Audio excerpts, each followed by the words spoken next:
हरे कृष्णा।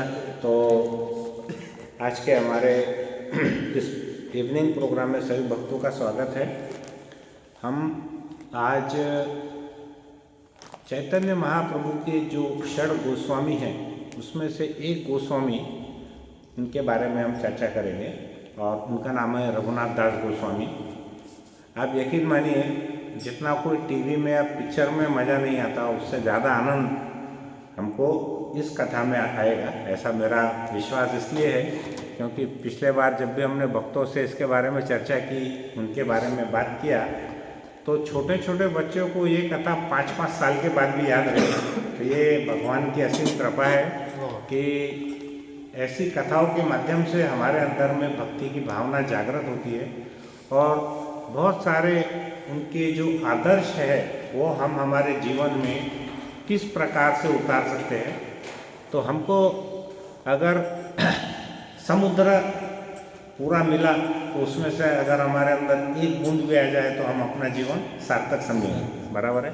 लेकिन अगर हम प्रयास ही नहीं करेंगे समुद्र के पास जाने का तो हमारा जीवन कैसा रहने वाला है, पूरा खाली रहने वाला है, बराबर है।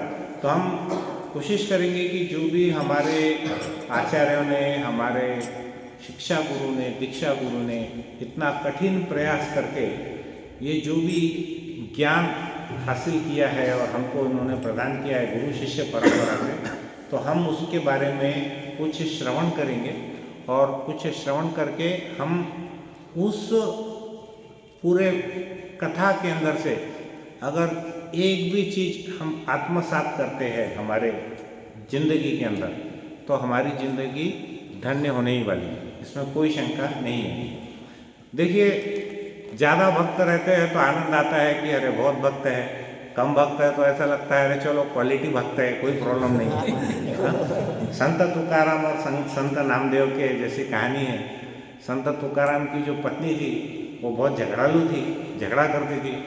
तो संत तुकाराम महाराज हमेशा भगवान से प्रार्थना करते थे, भगवान तेरी मुझ पर कितनी कृपा है कि ऐसी पत्नी दिया, रोज झगड़ा करती है तो मेरा मन आसक्ति परिवार में लगता ही नहीं है। हाँ, मेरा मन हमेशा भगवान में लगता है। और संत नामदेव की पत्नी बड़ा प्रेम करती थी, प्रसाद खिलाती थी, तीनों टाइम भक्ति करती थी उनके साथ। संत नामदेव भी बड़े प्रसन्न होते थे, भगवान का लाख लाख शुक्र मनाते थे कि प्रभु आपकी इतनी असीम कृपा है, इतनी अच्छी पत्नी मिली तो मेरी भक्ति इतनी हो रही है। तो हमारे यहाँ पे भक्त आए नहीं आए, कम आए ज़्यादा आए, कोई फर्क नहीं पड़ता। जितने भी भक्त हैं उनके हृदय के अंदर में अगर एक भी भक्त है, उसके बाद में श्रील प्रभुपाद बोलते हैं कि अगर मान के चलिए कोई भी भक्त नहीं है तब एक प्रवचनकार ने कथा करना चाहिए या नहीं करना चाहिए? क्या लगता है? मान के चलिए कोई भी नहीं, करना चाहिए। तो फिर किसको सुनाएंगे हम? खुद को ही सुनाएंगे। अच्छा, दूसरी बात, एक हम स्वयं के प्यूरिफिकेशन के लिए करते हैं, हमारी शुद्धता के लिए करते हैं। हमको ये नहीं दिखाना है कि हमको कितना ज्ञान है, पहली बात। दूसरी बात, प्रभुपाद बोले थे एक लेक्चर में, अगर कोई भी भक्त नहीं आया तो ये जो 4 कोने हैं और जो ये 10 दिशाएं हैं वो आपके साक्षी, वो आपको सुनते हैं। और एक आचार्य ये बोले थे कि जब भी भगवान की कथा होती है तो भगवान वहाँ स्वयं प्रकट रहते हैं, बराबर है। तो एक बार हमारे परम पूज्य राधा स्वामी महाराज और भक्ति रसामृत महाराज का एक किस्सा बताता हूँ आपको। भक्ति रसामृत महाराज बॉम्बे के एक मेडिकल हॉस्पिटल में गए थे और उनके यहाँ पे जो प्रवचन हुआ तो उसमें 400 भक्त आ गए, पूरे डॉक्टर, और बहुत उत्साह से वो उनका प्रवचन हुआ। तो भक्ति रसामृत महाराज को लगा कि अरे कोई बात नहीं, चलो तो बहुत खुशी की बात है। अब अगला लेक्चर के टाइम पे परम पूज्य राधानाथ स्वामी महाराज उस समय बॉम्बे में ही थे, तो उनको लगा कि इतना इंटेलेक्चुअल क्लास है तो सबको हम ले करके वहाँ पर मेडिकल कॉलेज में ले करके आएंगे। तो उन्होंने क्या किया, राधानाथ स्वामी महाराज को विनंती की कि आप चलिए लेक्चर देने के लिए। तो राधानाथ स्वामी महाराज जब वहाँ पर गए तो वहाँ कितने भक्त थे? केवल एक। तो भक्ति रसामृत महाराज बहुत ही आहत हो गए और बहुत ही दुखी मन से एकदम रोने में आ गए। इसलिए नहीं कि वहाँ एक भक्त था, उनको ऐसा लगा कि मैंने मेरे गुरु महाराज को इतना कष्ट दिया और उसमें भक्त नहीं आए तो बड़े दुखी थे। तो महाराज बोलने लगे उनको, भक्ति रसामृत महाराज को, कि देखिए यही भगवान हमारी परीक्षा लेते हैं। परीक्षा हमारे को हर जगह पे देना है, छोटे से छोटा सेंटर रहो या बड़े से बड़ा सेंटर रहो, एक भक्त रहो या 1000 भक्त रहो, तो हमारा जो क्वालिटी है उसके अंदर में और हमारा जो भगवान के प्रति प्रेम है वो हमको, हमारा कोई ज्ञान, हम कोई मटेरियलिस्टिक साधु संत नहीं है कि जो पैसों के लिए प्रचार कर रहे हैं। हम क्यों प्रचार कर रहे हैं? हमारी शुद्धिकरण के लिए कर रहे हैं। अभी हमारे जालना के सेंटर में पांडे प्रभु जी है, नरेश प्रभु जी है, देखते होंगे कि हमारे मॉर्निंग प्रोग्राम में कितने भी भक्त कम क्यों नहीं है, लेकिन जो प्रयास मेरा रहता है हमेशा वो उतना ही रहता है जितने वहाँ पर 1000 भी भक्त रहेंगे। ठीक है ना? तो आप सभी भक्त यहाँ पर आए, बहुत बहुत स्वागत है। माता जी भी आए हैं, माता जी का भी बहुत बहुत स्वागत है। और मुझे लगता है कि प्रभु जी थोड़ा इधर हो कि माता जी को यहाँ पे बिठाना चाहिए। क्या लगता है? प्रभु जी थोड़ा इधर आ जाइए, माता जी थोड़ा इधर आइए नज़दीक में। हाँ, एक साइड में रहेंगे तो थोड़ा ऐसा नहीं लगेगा कि आपको हमने पर्दों से बाहर निकाल दिया। हाँ, थोड़ा साइड में आ जाइए, प्रभु जी इधर आइए, माता जी इधर आइए। हाँ, यहाँ पे कहीं पे। हाँ, तो थोड़ा सा सामने आइए माता जी लोग, थोड़ा सा सामने आ जाइए। हाँ, छोटे माता जी तो एकदम सामने आके बैठे, छोटे माता जी है ना, एकदम सामने आके बैठे। ठीक है? Yes, okay.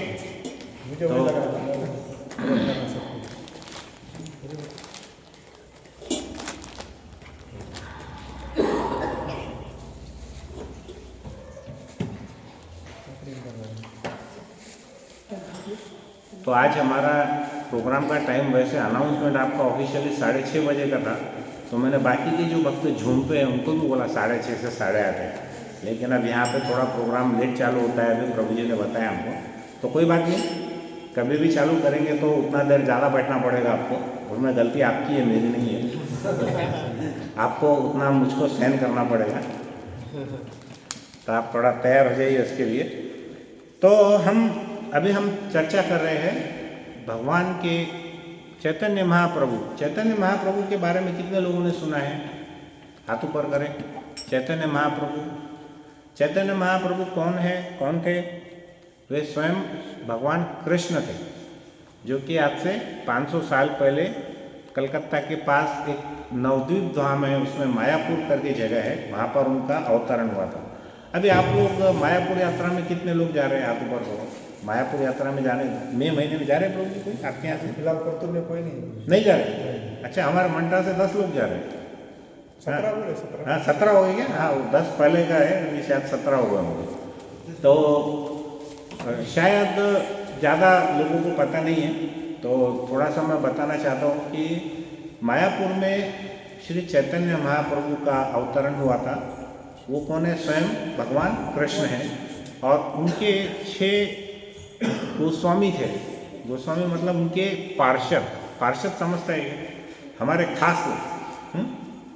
जैसे भगवान के 12 महाजन हैं कृष्ण भगवान के, वैसे चैतन्य महाप्रभु के 6 पार्षद।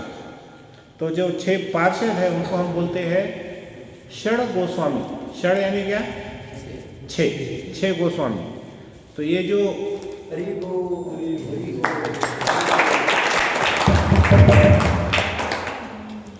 ये जो षड गोस्वामी है, हम इसके बारे में थोड़ा सा हम वर्णन करेंगे कि ये जो षड गोस्वामी है उसमें कौन कौन से गोस्वामी हैं। उनका किसी को नाम मालूम है तो बताइए, किसी गोस्वामी का नाम बताइए। सनातन गोस्वामी और रूप गोस्वामी और जीव गोस्वामी, हरि बोल, और रघुनाथ भट्ट गोस्वामी और रघुनाथ दास गोस्वामी और गोपाल भट्ट गोस्वामी। बराबर है? तो वापस से एक बार बोल दीजिए प्रभु जी, पूरे 6 नाम बोल दीजिए आप। बोलिए आराम से। सबसे पहले रूप गोस्वामी। देखो, मैं आपको याद करने की ट्रिक सिखाता हूँ। रूप गोस्वामी, सनातन गोस्वामी तो भाई थे, और जीव गोस्वामी उनके भतीजे थे। तो 6 में से 3 लोग तो एक ही परिवार, बराबर है? तो रूप गोस्वामी, सनातन गोस्वामी और जीव गोस्वामी। अभी बचे कौन? रघुनाथ दास। अब उसमें रघुनाथ दास भी है, रघुनाथ भट्ट भी है, तो वो भी इसे याद करना। और आखिरी का जो बना वो है क्या है? गोपाल भट्ट। तो ऐसे 6 गोस्वामी में से हम आज रघुनाथ दास गोस्वामी के बारे में चर्चा करेंगे। तो मुझको ये बताइए कि गोस्वामी यानी क्या? गोस्वामी का क्या अर्थ होता है? गो यानी क्या? इंद्रिया।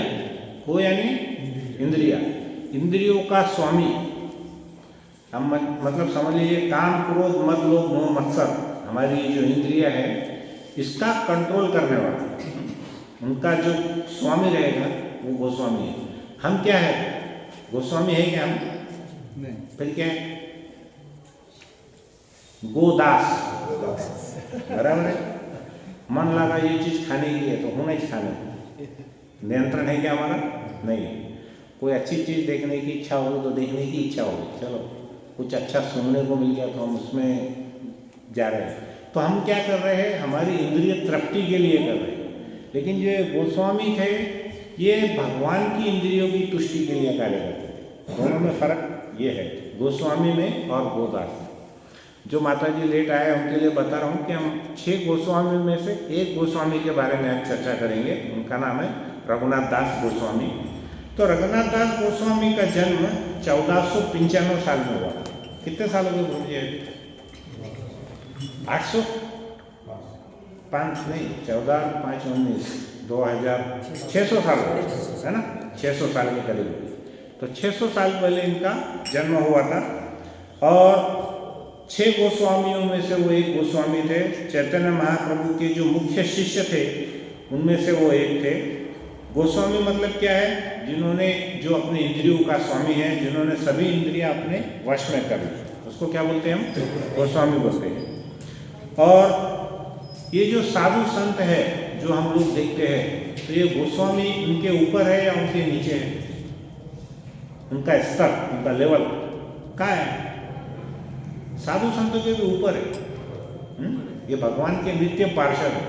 हमारे पास लाखों साधु संत है, लेकिन उसमें गोस्वामी बहुत कम है। और उसमें से जो शुद्ध भक्त है वो भगवान के नित्य पार्षद है। नित्य पार्षद मतलब क्या? आपके क्लिनिक में जो आपका एकदम खास व्यक्ति है, या आपके बिजनेस में जो आपका खास व्यक्ति है, उसको क्या बोलते हैं हम? सेक्रेटरी। सेक्रेटरी का वर्ड मालूम है कि क्या आया? जो आपकी बातों को सीक्रेट रखता है, इसलिए उसका नाम आया सेक्रेटरी। गुप्त रखता है। सबको आप अपनी बात बताते हैं क्या मन की? हम किसको बताते हैं? हमारे खास कॉन्फिडेंशियल आदमी, वो क्या रहता है? आपका सेक्रेटरी। तो ये भगवान के इनडायरेक्टली सेक्रेटरी जैसे पार्षद, ठीक है। और भगवान क्या करते हैं? उनसे आदान प्रदान करते हैं, बातचीत करते हैं उनसे। इस प्रकार का उनका संबंध है। और उन्होंने क्या किया कि भगवान ने उनको पार्षद के रूप में स्वीकार किया और उन्हें भौतिक जगत में उनको वो भेजते हैं। क्यों भेजते हैं भगवान? हमारे जैसे बद्ध जीवों का उद्धार करने के लिए भगवान क्या करते हैं? पार्षदों को भेजते हैं। खुद तो आते ही है, लेकिन वो अपने पार्षदों को भी भेजते हैं। कभी कभी हम लोग सोचते हैं अरे वो तो भगवान है, ऐसा करे तो क्या बड़ी बात है। तो भगवान बोलते हैं ठीक है, तुम्हारे लेवल के आदमी को भेजते हैं। तो फिर हमको लगता है कि हाँ ये हमारे लेवल का है, लेकिन ये भी इतनी भक्ति कर सकता है तो फिर हम क्यों नहीं करना भक्ति, है ना? ऐसा वो उनको आता है। तो इसमें क्या होता है कि हमारे जैसे पतित और बद्ध जीवात्माओं को मुक्ति कैसे प्राप्त होना, ये उसका उसमें प्रयास रहता है। तो ये जो 6 गोस्वामी है वास्तव में क्या है? ये मंजरी है। मंजरी का मतलब समझ में आया आपको? किसको बोलते हैं मंजरी? जो राधा रानी की सखिया है, उनको क्या बोलते हैं? मंजरी। अभी आप कभी मायापुर में जाओगे तो वहाँ पे देखोगे अष्ट सखी, 8 सखियाँ रहती है राधा रानी के साथ में। बहुत ही सुंदर मंदिर है वो, और उसमें अष्ट सखी है, उनको सबको क्या बोलते हैं? मंजरी बोलते हैं। मंजरी का लेवल भी बहुत ऊंचा है। वो भी भगवान की नित्य पार्षद है। वो क्या करते हैं? उनका एक ही काम है, राधा और कृष्ण का प्रेम, उनका दोनों का बढ़ाना। उसके लिए वो सभी मंजरियाँ प्रयास करते रहते हैं। तो ऐसी ये मंजरियाँ हैं। और ये क्या करते हैं? आध्यात्मिक जगत में राधा रानी की सखी है या उनकी दासियाँ है, और ये 2 प्रकार के कार्य करती है। देखिए, कोई भी हमारे पास आता है तो उसको कुछ ना कुछ कार्य हमको करना पड़ता है। तो उनका कार्य क्या है? एक तो भगवान को प्रसन्न करने के लिए वो उच्चतम सेवाएं करते हैं। अभी देखिए हम लोग इस्कॉन में क्या क्या सेवा करते हैं? सुबह से बोलिए, क्या क्या सेवा करते हैं? मंगल आरती करते हैं, उसके बाद नरसिंह आरती करते हैं, उसके बाद तुलसी पूजा, फिर हम चैतन्य शिष्टाष्टकम। हाँ शिष्टाष्टकम गाते हैं, फिर हम जितने भी अपराध है उसके बारे में बात बोलते हैं, फिर हम एक भागवतम का क्लास भी सुनते हैं, बराबर है।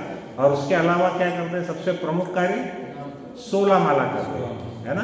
तो ये हमारी सेवा है भगवान के लिए। बाकी की और भी सेवाएं, माता जी लोग कुकिंग करते हैं, झाड़ू निकालते हैं, जो भी कार्य है वो सब कार्य हम करते हैं। तो इनका मंजरी का काम क्या है, भगवान को प्रसन्न करने के लिए उच्चतम सेवा करना। और दूसरा कार्य क्या है कि जो भौतिक जीवन में, भौतिक जगत में चैतन्य महाप्रभु का जो उद्देश्य है उसमें विश्व में फैलाने का प्रचार करते हैं। चैतन्य महाप्रभु उन्होंने क्या, उनका सबसे महत्वपूर्ण उनका मिशन क्या था कि प्रत्येक गांव में भगवान का नाम होगा, कृष्ण का नाम होगा। और आप यकीन करेंगे, देखिए शिला प्रभुपाद ने इस धरती को छोड़ा 1977 में। उसके पहले वो 14 वर्ष वो गए अमेरिका में, उन्होंने पूरे विश्व का 14 बार भ्रमण किया। और कितने मंदिर बनाए उन्होंने, 108 मंदिर। अब आप सोचो, हम हमारे गांव में रह के एक मंदिर नहीं बना सकते, विदेश में जाके जहाँ कोई पहचानता नहीं है, वो लोग मांसाहार करते हैं, नशा करते हैं, व्यभिचार करते हैं, जुआ खेलते हैं, ऐसे लोगों को साथ में लेकर के इतने मंदिर बनाना, मतलब ये तो चमत्कारी है। मैं अभी 3 साल पहले बॉस्टन के मंदिर में गया था, तो बॉस्टन का वो जो मंदिर था वहाँ पे मैं करीब 1 महीना रोज जाता था। तो वो मंदिर की जो कीमत है प्रभु जी, आज की वैल्यू से उसकी कीमत 100 करोड़। कितनी है? 100 करोड़। ऐसे प्रभुपाद ने कितने मंदिर बनाए हैं? 108 मंदिर बनाए। तो आप सोचिए उनकी शुद्धता कितनी थी, उनका ज्ञान कितना था और उनकी भक्ति कितनी थी। तो इसलिए अगर एक शुद्ध भक्त रह करके पूरे संसार को बदल सकता है, तो हम भी तो छोटे मोटे जो भक्त हैं, जुगनू के जैसे, वो सूर्य प्रकाश है तो हम जुगनू हैं। जुगनू को क्या बोलते हैं मराठी में? काजवा। हम काजवा के समान हैं। तो हम क्या कर सकते हैं, कम से कम हम हमारे छोटे से इस टाउन को, इस सिटी को तो हम थोड़ा सा जगमग कर सकते हैं कि नहीं कर सकते, लेकिन हमको उतनी शुद्धता के लिए प्रयास करना पड़ेगा, करेक्ट। तो यहाँ पर वो क्या करते हैं कि भगवान क्या करते हैं, ऐसी मंजरियों को भेजते हैं ताकि वो क्या करें, पूरे विश्व में चैतन्य महाप्रभु का जो उद्देश्य है वो प्रचार करना है। और मेन प्रचार क्या है, भगवान का कीर्तन करके उनका नाम प्रचार करना है। हरे कृष्णा कृष्णा कृष्णा हरे हरे, हरे राम राम राम हरे। तो ये जो षड गोस्वामी है, ये वास्तव में कैसे है, ये नित्य मुक्त है, ये बद्ध नहीं है। हम लोग कैसे है, नित्य बद्ध है, और ये कैसे है, नित्य मुक्त है। समझ में आया कि क्या फर्क है? क्या फर्क है नित्य मुक्त और नित्य बद्ध में? क्या फर्क है? मुक्त मतलब उनको किसी भी चीज़ का कोई फर्क नहीं पड़ता उनको, क्योंकि वो इतने शुद्ध है। और हमको हर छोटी छोटी चीज़ से हम बंधे हुए हैं। इसलिए जैसे हम परिवार से बंधे हुए हैं, हम स्त्री पुरुष के आकर्षण में बंधे हुए हैं, बच्चों से बंधे हुए हैं, हम हमारे बिजनेस या नौकरी से बंधे हुए हैं। तो इस प्रकार से हम कैसे नित्य बद्ध है। तो अब हम यहाँ पर रघुनाथ दास गोस्वामी की कथा सुनेंगे। सब बच्चे ध्यान से सुनो, ये कहानी में प्रश्न पूछने वाला हूँ तुमको बाद में, ठीक है? तो सब ध्यान से सुनो। और अगर आप आपस में बात करेंगे तो सब बच्चे अलग अलग जगह बैठेंगे, 5 बच्चे, ठीक है?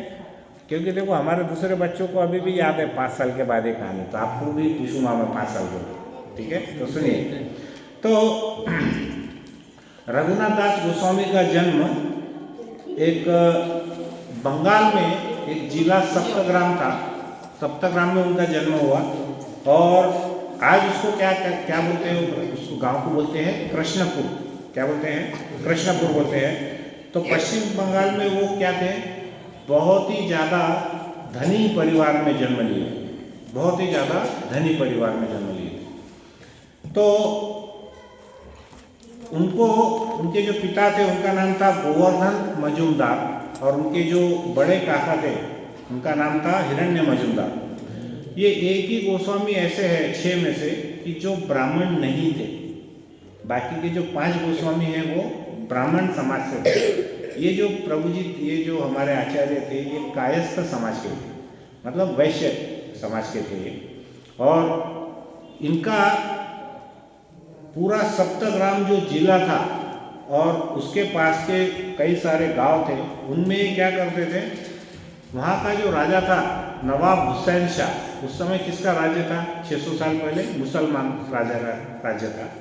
तो वो राजा ने क्या किया था, इनको वो पूरा जिले का जो टैक्स का वसूली है, वो टैक्स कलेक्शन का काम किसको दिया था, ये हिरण्य मजूमदार और गोवर्धन मजूमदार, मतलब जो हमारे रघुनाथ दास के पिता है और उनके बड़े काका है, उन दोनों को 2 भाई थे और दोनों भाइयों में ये अकेली संतान थी रघुनाथ दास गोस्वामी, एक ही बेटा था। तो ऐसा बताते हैं प्रभु जी कि वो क्या करते थे, उसके बदले में उनको 12 लाख रुपए नवाब हुसैन शाह को देने होते थे। तो मैंने बहुत दिमाग लगाया कि 600 साल पहले के 12 लाख रुपए अभी के कितने।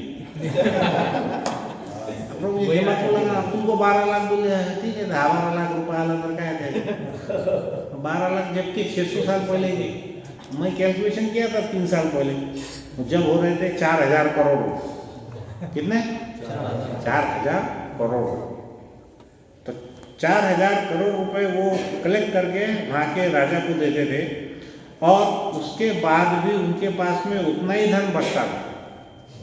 4000 करोड़ देने के बाद भी उनके पास 4000 करोड़ रुपए बचते थे। तो अब सवाल ये था, अभी हम तो कैसा है, कलयुग जैसा जैसा आगे बढ़ेगा ना, हम सब लालची बन रहे हैं। अभी उस समय एक प्रश्न पूछे थे हमारे महाराज जी ने कि भाई ये दोनों भाइयों ने ये सब झंझट काय को ली, मोल क्यों ली, ये सब झंझट उन्होंने काय के लिए उन्होंने ऐसा किया। तो पहली बात तो क्या है कि उनका जो मुस्लिम शासक है, क्या नाम बताया था मुस्लिम शासक का, नवाब हुसैन शाह, इसलिए ध्यान से सुनना है। तो नवाब हुसैन शाह वहाँ पर प्रसन्न रहे और दूसरी बात वो चाहते थे कि जो पूरा सप्तग्राम ये जो जिला है उसके अंदर में जितने भी वहाँ के नागरिक हैं वो आराम से क्या कर सके, कृष्ण भगवान की भक्ति कर सके, कृष्ण भगवान की पूजा कर सके। अगर मान के चलो वो पूरा की पूरा टैक्स अगर उनको वो टैक्स नहीं देते थे या कम देते थे, तो क्या करता था वो राजा आकर के वहाँ के जो हिंदू लोग थे उनको सताता था और सताने के कारण उनकी कृष्ण भक्ति नहीं होती। हम इतने भाग्यवान हैं कि हमारे पास ऐसा कोई प्रॉब्लम नहीं है, लेकिन हम इतने दुर्भाग्यशाली है कि हमको करने की इच्छा ही नहीं है, बराबर है। तो ये विरोधाभास ऐसा होता है। और दूसरे पास क्या होता था कि दूसरा था ही नेचुरली, उनके पास में पैसे भी बहुत बचते थे, तो उसके कारण क्या होता था उनके पास में पैसा था, पावर था। लेकिन ऐसा नहीं है कि सिर्फ पैसा और पावर के कारण लोग उनको बहुत ऐसा मानते थे। उसके अलावा वो कैसे थे, चरित्रवान थे और शीलवान थे, बहुत अच्छे थे वो। और जितने नगर के लोग थे उनका सबका वो टैक्स कलेक्ट करते थे, वहाँ पर टैक्स कलेक्ट करके वो अच्छे कार्यों में लगाने का उसको प्रयास करते थे। तो यहाँ पर हम देखेंगे कि रघुनाथ दास ये कैसे थे, दोनों परिवार में हर तो दोनों परिवारों में ये एक ही संतान थे। और मैंने 6 नाम आपको बताया गोस्वामियों के कौन कौन से थे। तो यहाँ पर यहाँ से आगे कथा में और इंटरेस्टिंग पॉइंट है कि देखिए इसके बाद क्या होता है यहाँ पे कि इनके एक गुरु थे, उनका नाम था बलराम आचार्य। किसके बारे में बात कर रहे हैं? रघुनाथ दास गोस्वामी। जब वो छोटे थे तो उनके एक गुरु थे, उनका गुरु का नाम क्या था? बलराम आचार्य। बलराम जी का नाम याद रखिए आप, कृष्ण बलराम, वैसे बलराम याद रखिए। तो बलराम आचार्य उनके गुरु थे और वो जो गुरु जो थे बहुत ही उच्च कोटि के भक्त थे। और उन्होंने क्या किया, उनको सब बताया कि भगवान कृष्ण क्या है, वैष्णव सिद्धांत क्या है, ऐसा वो उनको बचपन से बताया। और उनके जो गुरु थे बलराम आचार्य, उनके एक खास मित्र थे, उनका नाम था हरिदास ठाकुर। किसको पता है हरिदास ठाकुर कौन थे? कौन थे बोलिए? नामाचार्य हरिदास ठाकुर, करेक्ट। तो वो कितनी माला करते थे रोज? हाँ, माला के इसमें कितनी करते थे? अब 1,00,000 बोले तो समझेगा नहीं। जैसे हम 16 माला करते हैं, वो कितनी करते थे? 192 माला। कितनी माला? मतलब वो क्या करते थे? 22 घंटे माला करते थे, 2 घंटे उसमें खाना पीना सोना सब करते थे। हमारा कैसा है? उल्टा है? वो भी नहीं होता। 2 घंटे माला करने का वो भी नहीं होता। अरे प्रभु जी 16 माला किधर होती क्या? कुछ भी बातें कर। तो हमारे से उनका उल्टा है। 2 घंटे हम, बाकी 22 घंटे सब हमारे कार्य कर रहे हैं। 2 घंटे माला करने का बोलते, वो भी हम नहीं करते। तो इसलिए वो हरिदास ठाकुर जो बलराम आचार्य थे, उनके वो खास मित्र थे। अब ये कि मुझे हमारे जो गुरु है, उनकी संगत अगर ऐसे लोगों के साथ में रहेगी तो वो गुरु भी कितने महान होंगे। एक जुआ खेलने वाले का दोस्त कौन रहने वाला है ज़्यादा करके? जुआरी। शराब पीने वाले का दोस्त कौन रहने वाला है? शराब। बराबर है। तो वैसा ही एक जो उच्च कोटि का भक्त है, उनके जो मित्र है वो कौन रहने वाले हैं? उच्च कोटि के भक्त रहने वाले हैं। बराबर है। तो हरिदास ठाकुर क्या होता था कि जब भी बलराम आचार्य से मिलने आते थे तो उनके क्लास के बच्चों को कुछ सिखाते थे। तो हरिदास ठाकुर ने क्या किया, वो जब भी आते थे वो चैतन्य महाप्रभु के बारे में बहुत गुणगान करते थे। कौन? हरिदास ठाकुर। और उनके साथ में बलराम आचार्य भी बहुत गुणगान करते थे। तो वो जो छोटे बालक थे रघुनाथ दास, बचपन से ही उनके मन में चैतन्य महाप्रभु के बारे में बहुत ज़्यादा उनको जिज्ञासा हो गई। उनके मन में ऐसा भक्ति का प्रवाह उनके हृदय में बहने लगा, क्योंकि हरिदास ठाकुर ने उनके हृदय में प्रवाहित किया।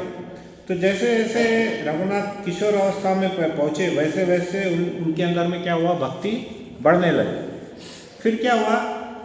सन 1510 में, मतलब उनका जन्म हुआ था देखिए 1495 में। तो 1510 में करीब वो चैतन्य महाप्रभु के सन्यास की, उनको 1510 ईस्वी में चैतन्य महाप्रभु ने क्या किया था? सन्यास ग्रहण किया था। तो यह खबर उनको मालूम पड़ी रघुनाथ दास को, और वो सन्यास ग्रहण करने की खबर उनके सप्तग्राम में पहुंची। और जब रघुनाथ दास गोस्वामी को ये मालूम पड़ा तो उसके पास ही एक जगह थी शांतिपुर। तो वहाँ पे कौन रहते थे? आचार्य जय श्री कृष्ण चैतन्य प्रभु नित्यानंद श्री अद्वैत गदाधर श्रीवासादि। तो अद्वैत आचार्य कहाँ रहते थे? उनके पास के ही एक गांव था, उसका नाम था शांतिपुर। वो अद्वैत आचार्य का जन्म स्थान। वो वहाँ पर चैतन्य महाप्रभु उनको मिलने के लिए पहुँचे। तो यहाँ पर सप्तग्राम में रघुनाथ दास गोस्वामी को बहुत ऐसा मालूम पड़ा कि वो यहाँ पर मिलने के लिए आने वाले हैं। तो वो बहुत ही ज़्यादा एक्साइटेड हो गए, उनके अंदर में भाव आने लगे। और उन्होंने उनके पिताजी को, माताजी को विनंती की कि मुझको वहाँ पर श्री चैतन्य महाप्रभु से मिलना है। और ये क्यूरियोसिटी क्यों हुई, उनको जिज्ञासा क्यों हुई? क्योंकि बचपन से उनको किसने बताया था चैतन्य महाप्रभु के बारे में? हरिदास ठाकुर और बलराम आचार्य। करेक्ट।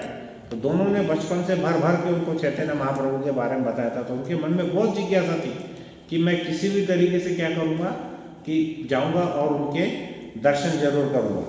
तो वो उनके पिताजी जो गोवर्धन मजूमदार थे, अब आप बताइए कोई अरबपति खरबपति व्यक्ति है, वो कभी चाहेगा क्या कि मेरा जो बेटा है ऐसे साधु संतों के चक्कर में पड़े? नहीं। उनके मन में एक डर रहता है। देखिए इस्कॉन में आप लोग आए तो आपके घर में भी लोगों को थोड़ा सा डर लगता है, अरे प्रभु जी कहीं घर छोड़ के तो नहीं चले जाएंगे। हाँ, ऐसे बहुत विचार आते हैं। हम देवल गांव में पहले ऐसे हुआ था, एक प्रवचन चालू किया वहाँ पे, तो उधर जो होस्ट था उनकी माताजी बोले कि अभी हमको इधर नहीं करने गए। मैं बोला क्यों? बोले नहीं, हमने सुने कि इस्कॉन में जब चालू करते हैं तो प्रभु जी घर छोड़ के चले जाते हैं। अरे मैं बोला एक चाय बीड़ी नहीं छुपती लोगों से, घर किधर छुपने वाला है? इतने बड़े क्या महान आत्मा है क्या यहाँ पे लोग? ऐसे विचित्र प्रकार के लोग हैं दुनिया में, सब अजीब अजीब। तो क्या हुआ कि वो चैतन्य महाप्रभु को मिलने के लिए वहाँ गए। उनके पिताजी नहीं चाहते थे कि एक 15 साल का छोटा सा बालक ये सब साधु सन्यासी के चक्कर में पड़े और मेरा इतना अरबों खरबों का कारोबार छोड़े, तो वो इसके लिए वो तैयार नहीं थे। लेकिन फिर भी क्या हुआ, रघुनाथ दास अपने घर से भाग गए और भागकर वो कहाँ गए, सीधा शांतिपुर में अद्वैत आचार्य के घर में, और वहाँ पर वो जा कर के चैतन्य महाप्रभु को मिलने के लिए चले गए। 15 साल का छोटा सा बच्चा है ना, घर से भाग गया। तो अब कैसा है देखिए, चैतन्य महाप्रभु तो उनको जानते नहीं थे ये कौन है, बालक है, लेकिन देखिए आत्मा का संबंध, हमारे हृदय का पवित्रता और हमारे हृदय के अंदर अगर भाव है, एक छोटा सा बालक है 3 साल का, उसको भी समझता है घर में मेरे को कौन प्यार करता है, समझता है कि नहीं समझता। उसको भले बोलना नहीं आता होगा, कुछ नहीं आता होगा, लेकिन प्रेम की भाषा सबको समझती है। आप मानते हैं कि नहीं मानते? इवन इंसानों को तो छोड़ो, जानवर को भी समझती है, बराबर है। तो जब रघुनाथ दास वहाँ पहुँचे तो चैतन्य महाप्रभु वहाँ पे थे, और उनकी जो ये भेंट हुई बहुत ही भावुक थी और गहरी थी। चैतन्य महाप्रभु बहुत बड़े लेवल पे थे, वो तो स्वयं भगवान थे, लेकिन उन्होंने क्या किया, रघुनाथ दास की आत्मा को पढ़ लिया कि ये शुद्ध भक्त है जो मुझसे मिलना चाह रहा है, और उनको समझ गया है कि भविष्य में यही मेरा नित्य पार्षद बनने वाला है, मतलब मेरा पर्सनल बनेगा ये व्यक्ति। और रघुनाथ दास ने क्या किया, बहुत ही आवेश और उत्साह के साथ में हृदय की गहराइयों से वो साष्टांग प्रणाम किया चैतन्य महाप्रभु। और चैतन्य महाप्रभु ने क्या किया, नम्रता के साथ उनको स्पर्श किया और अपने पैर का अंगूठा आशीर्वाद के रूप में उन्होंने क्या किया, रघुनाथ दास के सिर पर रखा। तो ऐसा मत समझिए कि संतों का अगर पैर का अंगूठा है मतलब कुछ पैर से हमको मार रहा है, ऐसा नहीं है। ये उनका एक खास आशीर्वाद देने का तरीका है। हाथ से आशीर्वाद तो सभी देते हैं, और जो हमारे महान वैष्णव है वो क्या करते हैं, पैर के अंगूठे से आशीर्वाद देते हैं, मतलब वो बहुत खास व्यक्ति है। और जैसे उन्होंने पैर स्पर्श किया तो उनके अंदर में पूरा भावावेश आ गया, बहुत ही एक्साइटमेंट आ गया उनके अंदर में। और उसमें कैसा हुआ, ऐसा हुआ जैसे एक आत्मा का परमात्मा के साथ में मिलन हो गया, इस प्रकार के भाव उनके अंदर में आने लगे। लेकिन क्या हुआ कि 10 दिनों के बाद ही चैतन्य महाप्रभु को शांतिपुर से जगन्नाथपुरी जाना था, तो वहाँ पर 10 दिनों तक रघुनाथ दास रहे। और जैसे ही चैतन्य महाप्रभु जगन्नाथपुरी की ओर चले गए, तब ये क्या हुआ, वापस से अपने गांव में सप्तग्राम में आ गए। फिर उसके बाद क्या हुआ कि ये तो उनकी पहली भेंट हुई। इसके बाद दूसरी भेंट हुई उनकी 4 वर्ष के बाद में, जब चैतन्य महाप्रभु वापस शांतिपुर आए, तब रघुनाथ दास स्वामी कितने वर्ष के हो गए थे, अभी मैंने कितने वर्ष बोला था, 15 वर्ष। तब अब कितने के हो गए थे, वो 19 वर्ष के हो गए थे, करेक्ट। और उन्हें पता चला कि चैतन्य महाप्रभु आने वाले, तो उनका उत्साह परम सीमा पर पहुंच गया और उनसे मिलने के लिए बहुत वो व्याकुल हो गए। इस बार क्या हुआ, ये जो यात्रा हुई, इस यात्रा में चैतन्य महाप्रभु क्या किए थे, दक्षिण भारत की यात्रा करके आए थे, साउथ इंडिया। और दक्षिण भारत की यात्रा में उन्होंने क्या किया, एक गांव था, उस गांव का नाम था रामकेली। क्या नाम था, रामकेली। तो वहाँ पर वो क्या करें कि रूप गोस्वामी और सनातन गोस्वामी, ये दोनों गोस्वामी में से हम जो है, हम रूप गोस्वामी के फॉलोअर हैं। पूरा जो इस्कॉन है हमारा, वो किसको फॉलो करते हैं, हम रूप गोस्वामी। तो रूप गोस्वामी और सनातन गोस्वामी भी उनको मिल चुके थे, और चैतन्य महाप्रभु वो बहुत ही विख्यात संत हो गए थे और भगवान के अवतार के रूप में भी प्रसिद्ध हो गए थे, जिसके कारण रघुनाथ दास के पिता को पहले से थोड़ा अधिक सुरक्षित लग रहा था। उनको ऐसा नहीं लग रहा था कि मेरा बेटा कोई तो भोंदू बाबा को मिलने चला गया था, क्योंकि चैतन्य महाप्रभु का इतना बड़ा नाम था कि सभी को मालूम पड़ गया था। तो वो वहाँ पर मिलने के लिए गए, और उनको पहले से मालूम था उसके पिता को, गोवर्धन मजूमदार जी को, कि मेरा बेटा चैतन्य महाप्रभु के पीछे एकदम पागल है, वो जाने ही वाला है। तो इस बार क्या है कि पिताजी ने बोले कि देखो वैसा भी ये सुनने वाला नहीं है, भागने वाला ही है। तो उन्होंने क्या किए, बहुत सारे सेवक उनके साथ में भेज दिए, और वहाँ पर बहुत सारे सेवकों के साथ में वो राजा के उनके सेवकों के साथ में वो चैतन्य महाप्रभु को मिलने के लिए चले गए। इस बार भी वो शांतिपुर में ही आए थे, अद्वैत आचार्य के घर में। और जैसे ही उन्होंने चैतन्य महाप्रभु के दर्शन किए तो वो इतने भावुक हो गए रघुनाथ दास कि उनकी आंखों से अश्रु की ऐसी धारा बहने लगी, बहुत जोर जोर से वो रुदन करने लगे। और चैतन्य महाप्रभु ने उनको देखा, एक ऐसी प्यारी सी उनको मुस्कान किया, और जैसे वो कोई पुराने मित्र को मुस्कान देते हैं वैसे चैतन्य महाप्रभु ने मुस्कान दी। अभी परम पूज्य राधानाथ स्वामी महाराज का अभी फेस्टिवल ऑफ ग्रेटिट्यूड जो था वाड़ा में, उसमें आपके भक्त गए होंगे, यहाँ से गए थे। आप बताइए कितने भक्तों को ये लगा कि परम पूज्य राधानाथ स्वामी महाराज एक बार खाली हमारे ऊपर दृष्टिपात करें, एक बार हमको देखिए। ऐसा लगा कि नहीं लगा? लगा ना, सबको लगता है। तो आप ऐसा समझिए कि हमारे महाराज से जब स्वयं भगवान किसी के ऊपर में दृष्टिपात करेंगे या उसको गले लगाएंगे तो उसमें कितना एक्सटेसी आने वाला है। तो यहाँ पर क्या हुआ कि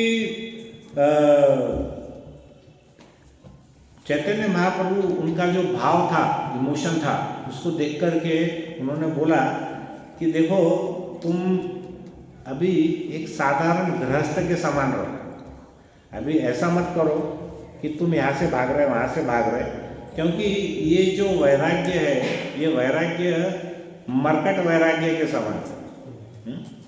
मरकट वैराग्य क्या है और वैराग्य क्या है, 5-10 मिनट हम उसके बारे में भी चर्चा करेंगे।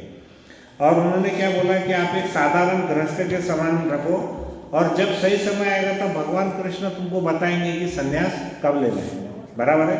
और इस बार क्या हुआ, वो 6 दिनों के भीतर ही वो वापस से सप्तग्राम में चले गए।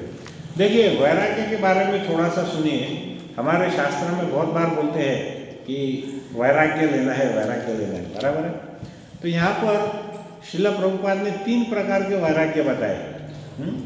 तो एक वैराग्य है इसके अंदर में मरकट वैराग्य, जो अभी यहाँ पर बताए थे, मरकट वैराग्य। दूसरा है फाल्गु वैराग्य, और तीसरा है युक्त वैराग्य। अब ये क्या है थोड़ा सा समझिए, बहुत इंटरेस्टिंग है ये। यहाँ पर आदि शंकराचार्य बोलते हैं कि हम जब बूढ़े होते हैं, देखिए क्या होता है, जब कभी हमारी मृत्यु आएगी तो हमारे कर्मों के हिसाब से या तो विष्णुदूत आएंगे या तो यमदूत आएंगे, लेकिन मेरे को ऐसा लगता है यमदूत के चांसेस ज़्यादा है आने के। हाँ, कोई भी आएंगे, अगर हम अच्छा कीर्तन करेंगे, भजन करेंगे, 4 नियमों का पालन करेंगे तो डेफिनेटली विष्णुदूत आएंगे, लेकिन अगर नहीं करेंगे तो यमदूत आएंगे। तो अगर मृत्यु हमारे पास में आती है और कोई व्यक्ति पूछता है कि अरे देखो भाई, तुम तो हमको पहले बताए भी नहीं कि हमारी मृत्यु आने वाले, ऐसा सिर पे आके खड़े हो गए और हमारी आत्मा को लेके जा रहे हैं, कैसा कैसा। तो आदि शंकराचार्य ने बहुत अच्छा श्लोक बोला है, अंगम गलितम पलितम मुंडम दशन विहीनम जातम तुंडम वृद्धो याति गृहीत्वा दंडम तदपि न मुंचन त्याशापिंडम। अब देखिए, अंगम गलितम मतलब वृद्धावस्था में हमारे अंग कैसे होते हैं, गलते हैं, बराबर है, निष्क्रिय हो जाते हैं, ढीले पड़ जाते हैं। अंगम गलितम पलितम मुंडम, हमारे जो बाल है वो भी नीचे गिरना चालू हो जाते हैं, बराबर है, बाल पक जाते हैं। दशन विहीनम जातम तुंडम, जो हमारे मुख में दांत रहते हैं वो भी गिरना चालू हो जाते हैं, हम दंत विहीन हो जाते हैं। और इस वृद्धावस्था में वृद्धो याति गृहीत्वा दंडम, तो वृद्धावस्था में आदमी क्या करता है, एक डंडे का सहारा लेकर के चलता है, बराबर है। इतना सब होने के बावजूद भी तदपि न मुंचन त्याशापिंडम, इतना सब होने के बाद भी उसकी जो इंद्रिय तृप्ति की आशा है वो जाती नहीं। आया ध्यान में?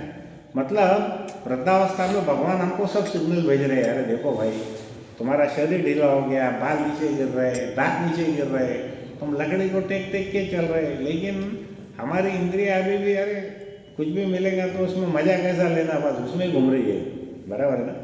तो ये जो अभी इस प्रकार का जो वैराग्य है, इस प्रकार व्यक्ति के मन के अंदर के भाव है और बाहर जाकर के वो दिखावा करने वाला है, तो वो वैराग्य को कोई मतलब नहीं है। तो यहाँ पर हम देखेंगे मरकट वैराग्य का अर्थ क्या है, कि जो बंदर रहता है, बंदर सबसे बड़ा वैरागी तो बंदर है। देखिए बंदर में क्या क्या खासियत है, झाड़ों पे रहता है, फल कंदमूल खाता है, नॉनवेज खाता है क्या वो?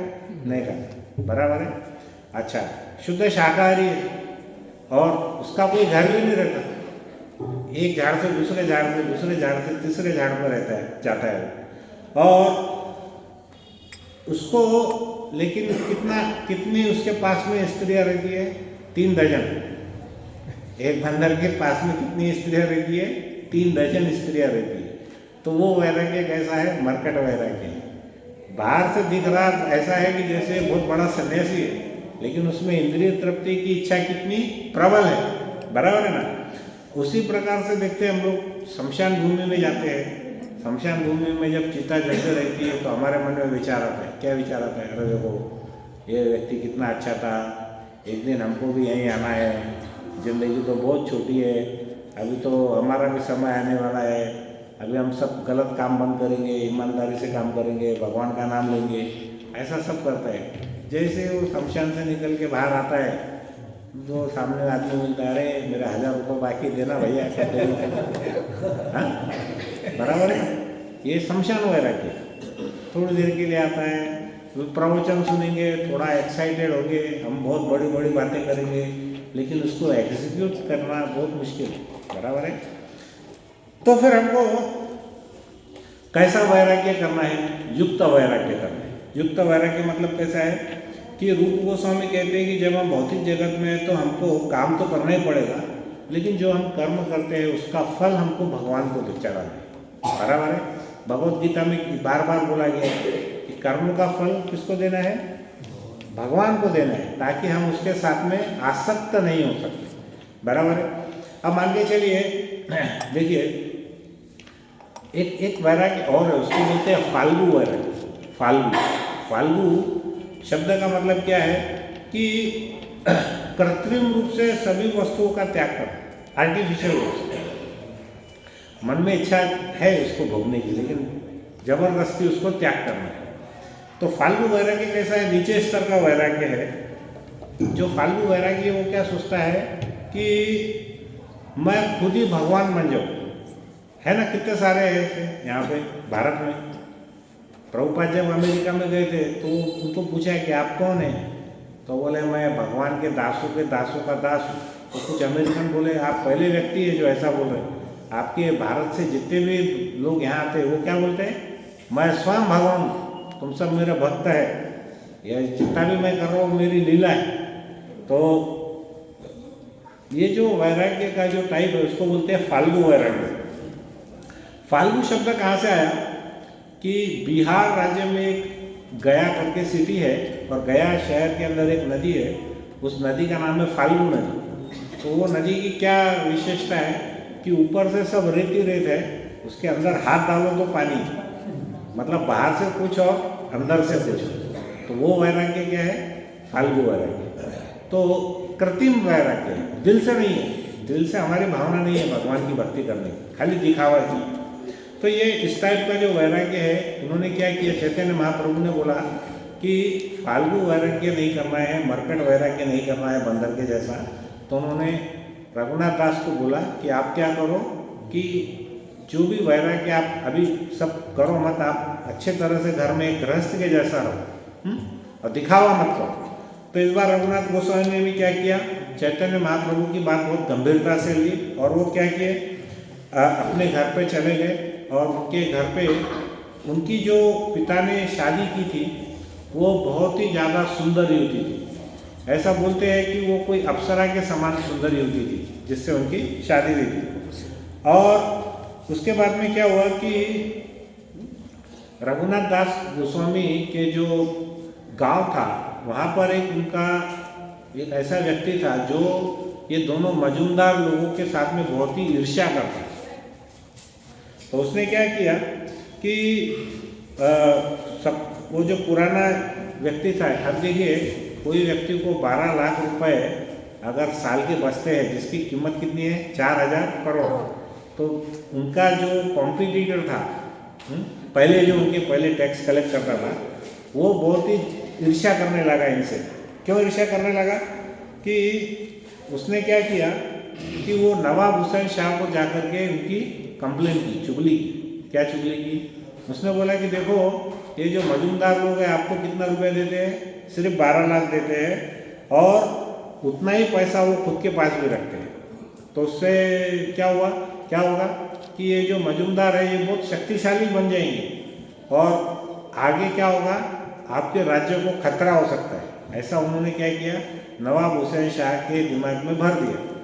तो जिसके परिणाम स्वरूप क्या हुआ, नवाब ने अपने एक सैनिकों की टुकड़ी भेजा ये मजूमदार के घर पे और उनको बोला कि दोनों को पकड़ करके लेके आओ। तो वहाँ पर जब वो गए तो उनके जो पिता थे गोवर्धन मजूमदार वो कहीं काम से बाहर गए हुए थे, लेकिन उनके जो बड़े काका थे हिरण्य मजूमदार, वो क्या हुआ जब उनको मालूम पड़ा कि राजा ने सैनिकों को भेजा है उनको पकड़ के लाने के लिए, तो उन्होंने क्या किया, दौड़े दौड़े वापस आए उनके घर पे। और उस समय वहाँ रघुनाथ दास बहुत छोटे थे और वो अकेले ही थे। तो जब हिरण्य ने रघुनाथ को इस भयंकर संकट के बारे में बताया, मतलब उनके जो काका ने अपने भतीजों को बताया कि देखो राजा के लोग आ रहे हैं और वो पकड़ के ले जाने वाले हैं, तो रघुनाथ दास जरा भी भयभीत नहीं हुए, डरे नहीं। अब उन्होंने क्या किया, अपने भगवान पर उनको पूरा की पूरा भरोसा था कि मेरा कुछ भी नहीं होगा। और फिर क्या हुआ, वो जो सैनिक थे उन्होंने उनको बांध करके, अब बड़े तो कोई लोग नहीं थे, तो ये बच्चे थे 19-20 साल के, उनको बांध करके तो राजा के पास गौड़ देश में राजधानी में लेकर के गए और उनको क्या किए, राजा के सामने वहाँ पर प्रस्तुत किए। और उनके, अब राजा ने क्या किया, उनके पिता के बारे में पूछा, गोवर्धन मजूमदार के बारे में, और उनके काका के बारे में पूछा, हिरण्य मजूमदार के बारे में कि वो कहाँ है। तो वास्तव में रघुनाथ दास को पता ही नहीं था कि वो कहाँ है। तो उन्होंने बोला कि मुझे नहीं मालूम वो कहाँ है। तो राजा को लगा कि ये शायद कुछ छुपा रहा है, झूठ बोल रहा है। तो उसने क्या किया, वहाँ उनको यातना देने का उसने प्रयास किया राजा ने। किसको यातना देने का? रघुनाथ दास को। तब रघुनाथ दास ने क्या किया, एक बहुत ही शानदार उन्होंने भाषण दिए। भाषण क्या दिए उन्होंने कि भगवान के साम्राज्य में भाईचारा कैसा रहता है और दयालुता में क्या क्या गुण रहते हैं। तो उसने क्या किया, उस राजा की प्रशंसा की कि आपका धर्म अलग होने के बाद भी आपके राज्य में सब भाईचारे से रहते हैं और आप बहुत दयालु हैं। तो ऐसी बातें सुन के वो राजा इतना ज़्यादा प्रभावित हो गया कि वो रघुनाथ दास, उस बालक की वो जो भाषण सुन करके उसके आंखों में आंसू आ गए। और आंसू आने के बाद में क्या किया, उन्होंने उसको, रघुनाथ दास को अपने पास बुलाया और उनको गले से लगा लिया। और गले से लगाने के बाद में कुछ दिनों के बाद में जो मजूमदार परिवार था उनके पास साथ हो गए और उन्होंने क्या किया, ये इस चीज़ का जो भी समस्या थी वो समस्या का उन्होंने हल निकाल लिया। तो इसके पश्चात क्या हुआ कि चैतन्य महाप्रभु के एक सबसे प्रिय पार्षद थे, उनका नाम है नित्यानंद प्रभु। आप सुने कभी? जय कृष्ण चैतन्य प्रभु नित्यानंद। तो ये जैसे चैतन्य महाप्रभु कृष्ण है, नित्यानंद प्रभु कौन है? बलराम जी, बराबर है। तो वो उनके जो नित्यानंद प्रभु है वो बंगाल में पानीहट्टी नाम का एक गांव है, वो वहाँ पर आए थे। पानीहट्टी बहुत ही अच्छी जगह है, वहाँ पर मैं भी गया था। तो बाजू में नदी बहती है, पानीहट्टी में वो आए थे। और पानीहट्टी में जो कि रघुनाथ दास का जो घर था उसका नाम क्या था, गांव का? सप्तग्राम। सप्तग्राम से पानीहट्टी बहुत नज़दीक है। जैसे अपना मान के चले परतूर और सेलू है, उतना ही दूर था। तो वो दोनों, वो वहाँ पर जब उनको मालूम पड़ा नित्यानंद प्रभु आए हैं, तो उनके साथ में सैकड़ों भक्त आए थे जो मृदंग लेकर के आए, मृदंग बजाते हुए। और वो क्या गीत, कौन सा कीर्तन गा रहे थे? हरे कृष्णा कृष्णा कृष्णा हरे हरे, हरे राम राम राम हरे हरे।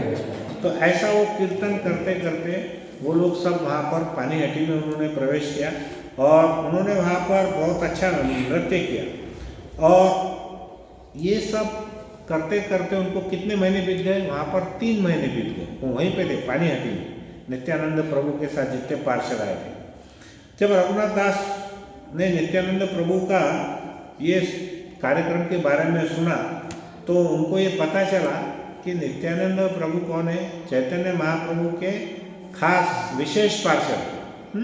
तो उन्होंने क्या किया, उन्होंने डिसाइड किया कि अब मुझको वहाँ पे उनको मिलना ही है, क्योंकि हमको चैतन्य महाप्रभु की कृपा तब मिलेगी जब हम उनके किसी पार्षद या किसी भक्त के ऊपर हमारी दया हो। भगवान की दया हमको डायरेक्ट मिलने वाली है क्या?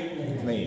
जब हम उनके किसी भक्त के, हमारे महाराज के हम पे कृपा होगी, तब हमको उनकी कृपा मिलने वाली है।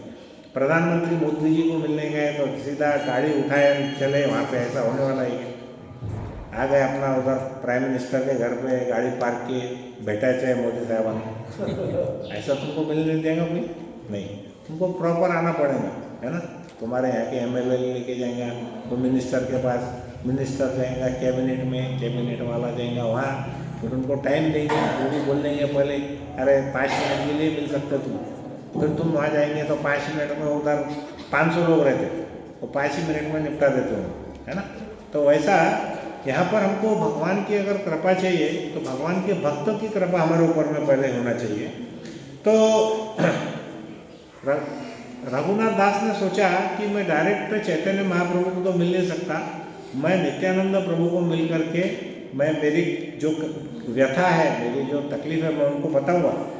तो जब वहाँ पर रघुनाथ दास पहुँचे तो उन्होंने देखा कि नित्यानंद प्रभु बहुत बड़े ऐसे झाड़ के नीचे बैठे थे, बहुत ही बड़ा झाड़ था, वो ऊपर बैठे थे, और बाकी के उनके जो पार्षद थे ऐसे हजारों की संख्या में उनको घेर के बैठे हुए थे। तो नित्यानंद प्रभु का चेहरा बहुत ही ऐसा तेजस्वी था, ऐसा चमक रहा था उनका चेहरा, और उनके पास बहुत सारे भक्त बैठे थे। तो रघुनाथ दास जो थे वो ऐसा धोती कुर्ते में नहीं गए थे, वो संसारी वेश में गए थे और वो भक्तों के बीच में बैठ गए। अब ऐसा मान के चलिए कि वहाँ पे 5000 भक्त धोती कुर्ते में और एक व्यक्ति सादे हमारे सांसारिक ड्रेस में पैंट शर्ट पहन के गया, तो उसको कितना ऑड लगने वाला है ना ऐसा। तो उनको ऐसा लग रहा था कि इतने सारे भक्त हैं, मैं कैसा लग रहा हूँ? अपराधी जैसा लग रहा हूँ। तो उन्होंने क्या किया, तो जैसे ही नित्यानंद प्रभु की नज़र रघुनाथ दास पर पहुँची तो उनको मजाक सूझा, और तो उन्होंने क्या बोला, अरे तुम तो चोर हो। क्या बोला उनको? तुम तो चोर हो, तुम यहाँ आओ, मैं तुमको दंड दूँ। तो रघुनाथ दास बेचारे बहुत ऐसा बिना किसी इच्छा के, अनिच्छा के साथ में वो नित्यानंद प्रभु के पास गए, और नित्यानंद प्रभु ने क्या किया, हाथ पकड़ के ऐसा जबरदस्ती खींचा उनको, इधर आओ, और क्या किया, उनके सिर पर अपना पैर रख दिया। तो सभी भक्त हंसने लगे और देखने लगे कि अरे ये जो दंड देने वाले थे वो उनको क्या बोला कि तुम यहाँ आओ, मैं तुमको दंड दूंगा। ऐसा बोल के उन्होंने क्या दंड दिए, उनको अपने पैर के अंगूठे से उनको उनके सिर पे रखा। तो बाकी के भक्त बोले अरे ये तो दंड देने वाले थे, लेकिन ये दंड तो क्या हो गया, आशीर्वाद बन गया। तो फिर दंडात्मक रूप से तब नित्यानंद प्रभु ने रघुनाथ दास को कुछ कहा, उनको बोला कि देखो मैं तुमको दंड दे रहा हूँ। क्या दंड दे रहा हूँ? तुम यहाँ पर एक बहुत बड़े फेस्टिवल की तैयारी करो, त्यौहार की तैयारी करो, और उसमें सभी भक्तों को क्या दो, दही चूड़ा दो। दही चूड़ा मतलब वास्तव में चूड़ा कुछ पोहे के समान है, वो बिहार और बंगाल में बहुत फेमस डिश है दही चूड़ा। तो जब रघुनाथ दास को ये सुना तो वो बहुत प्रसन्न हुआ, उनको लगा कि ज़िंदगी में पहली बार जो मेरे पास में कुछ, जो मेरे पिता के पास में धन है उसका सही उपयोग होने वाला है। तो बड़े प्रसन्न हुए। उनके साथ में उन्होंने क्या किया, अपने नौकर जितने भी थे साथ में उनको बुला लिया, और उनको क्या बोला कि जाओ तुम गांव में से जाकर के जितना भी सामग्री है वो लेके आओ। तो उसमें क्या क्या सामग्री थी, पोहा था, दही था, शक्कर था, केला था, कुछ पेस्ट्री थी, पेस्ट्री को क्या बोलते हैं भैया, केक, ऐसे बहुत सारा सामान उन्होंने ऐसे स्वादिष्ट सब चीज़ें बना के उसका एक व्यंजन बनाया उन्होंने। और जैसे ही गांव के लोगों को मालूम पड़ा कि यहाँ पर एक बहुत बड़ा त्यौहार होने वाला है और प्रसाद मिलने वाला है, तो क्या हुआ, हजारों की संख्या में आसपास के लोग वहाँ पर पहुँचने लगे धीरे धीरे धीरे धीरे। उसमें कौन कौन थे, एक तो बहुत सारे पुजारी थे, साधु संत थे, उस गांव के नागरिक थे, और जो तीर्थ के लिए हमारे जैसे कोई तीर्थ यात्री थे वो भी सुनते सुनते वहाँ पर पहुँच गए। तो ऐसे हजारों की संख्या में भक्त वहाँ पहुँच गए। और जब रघुनाथ दास ने ये देखा तो उन्होंने क्या किया, पड़ोस के गांव से भी और सामग्री मंगाई। तो ऐसा बोला जाता है कि उस समय करीब करीब 50,000 भक्त वहाँ पर थे प्रसाद लेने के लिए। तो उन्होंने क्या किया कि बाजू से 400 गोलाकार मिट्टी के बर्तन मंगाए काहे के लिए, पोहा भिगाने के लिए, और बड़े उत्साह से उन्होंने दावत की तैयारी करने लगे। अब जितने भी भक्त थे नित्यानंद प्रभु के, वो तो पार्षद थे सब नित्यानंद प्रभु, तो वो क्या कर रहे थे, जब कुकिंग कर रहे थे, वो सेवा कर रहे थे, तो जोर जोर से वो भगवान का हरे कृष्ण का महामंत्र गा रहे थे, हरे कृष्णा कृष्णा कृष्णा हरे हरे, हरे राम राम राम हरे हरे। तो ऐसा उत्साह से उन्होंने वो दही चूड़ा का जो फेस्टिवल था उसका प्रोग्राम के लिए उन्होंने बहुत मेहनत करके इतने सारे हजारों हजारों भक्त के लिए उन्होंने प्रसाद बनाया। और इस दावत में क्या हुआ, नित्यानंद प्रभु व चैतन्य महाप्रभु के अति प्रिय अंतरंगा सखा भी थे। उन्होंने एक स्थान पर बैठ कर के सब भक्त भी वहाँ बैठ गए और उन्होंने क्या किया, ऐसे दो घड़े दिए। जैसे मान के चले यहाँ पे 1000 भक्त है तो उनके पास 2 घड़े दिए, एक में दही चिवड़ा था और एक में दही और गाढ़ा दूध था। तो ऐसे 2 प्रकार के व्यंजन, वो बहुत ही ज़्यादा स्वादिष्ट रहता है। कभी आपको मौका मिले तो आप जाना, मई जून के महीने में रहता है वो दही चिवड़ा का फेस्टिवल, प्रभु जी शायद मालूम होगा आपको। तो उसका वो बहुत अच्छा प्रसाद बनता है। तो वो क्या करने लगे, सबको उन्होंने प्रसाद दिया और सबको बहुत फोर्स करके उन्होंने प्रसाद के लिए उनको खिलाने, मतलब प्रसाद देने का, सबको बोले कि आप बहुत अच्छा, जब तक आप समाधान नहीं होते, जब तक आपका गले तक नहीं आता, जब तक आप प्रसाद लो। तो जितने भक्त थे सब वो क्या किए, हरि बोल ऐसा बोल बोल करके वो प्रसाद को ग्रहण करने लगे। तो इस समय क्या हुआ, नित्यानंद प्रभु एक व्यक्ति को मिस कर रहे थे। किसको मिस कर रहे थे? चैतन्य महाप्रभु। तो नित्यानंद प्रभु ने क्या किया, मन ही मन चैतन्य महाप्रभु का स्मरण किया। और नित्यानंद प्रभु ने जब चैतन्य महाप्रभु का स्मरण किया तो चैतन्य महाप्रभु वहाँ पर तुरंत ही प्रकट हो गए और वो क्या करने लगे, लेकिन उनका दर्शन सबको नहीं हुआ। उनका दर्शन उन्हीं भक्तों को हुआ जो वास्तव में शुद्ध भक्त थे। हर एक व्यक्ति को, अभी जैसे गांव के कुछ लोग उठ के आ गए, इधर के आ गए, उनको नहीं हुआ। जो शुद्ध भक्त थे केवल वही देख पाए कि चैतन्य महाप्रभु वहाँ पर है, बाकी लोगों को उनका दर्शन नहीं हुआ। तो चैतन्य महाप्रभु ने क्या किया कि जो भक्त प्रसाद ले रहे थे उनके इससे उन्होंने क्या किया, एक ग्रास ले करके नित्यानंद प्रभु ने चैतन्य महाप्रभु को खिलाया और चैतन्य महाप्रभु ने वो प्रसाद नित्यानंद प्रभु को खिलाया। तो इस दृश्य को देख कर रघुनाथ दास बहुत आत्मविभोर हो गए। रघुनाथ दास कैसे थे, शुद्ध भक्त थे, तो उनको दर्शन हो गए नित्यानंद प्रभु, चैतन्य महाप्रभु, वो बड़े प्रसन्न हो गए। इसके पश्चात क्या हुआ, रघुनाथ दास ने भक्तों को बहुत सारे उपहार दिए। तो ऐसा वर्णन है चैतन्य चरितामृत में कि उन्होंने उनको बहुत सारे उपहार दिए और हीरे और जवाहरात भी बांटे। अब जो व्यक्ति की साल की कमाई 4000 करोड़ की है, उसके लिए क्या बड़ी बात है। तो उन्होंने क्या किया, लेकिन भक्तों को सिर्फ नित्यानंद प्रभु और रघुनाथ दास का जो प्रेम पूर्वक उनका जो प्रसाद दे रहे थे वो ज़्यादा महत्वपूर्ण लगा। उस समय के लोग भी अच्छे थे। अभी तो कैसा भी प्रसाद देंगे, लेकिन हीरे जवाहरात क्या है, उसका फोटो भी देंगे तो लोग बोलेंगे अरे बहुत अच्छा है। हमारे नज़र में फ़र्क पड़ गया, हमारे चेतना में फ़र्क। उस समय चेतना तो डेफिनेटली हमसे बहुत शुद्ध थी। तो उसके बाद ये जो त्यौहार है ये बहुत प्रसिद्ध हुआ और उस त्यौहार का नाम क्या पड़ गया, दंड महोत्सव। दंड महोत्सव। अगर आप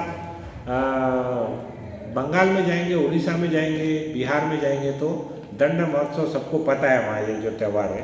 तो उन्होंने उसको इंग्लिश में नाम है फेस्टिविटी ऑफ पनिशमेंट, दंड महोत्सव, ऐसा उनका नाम है।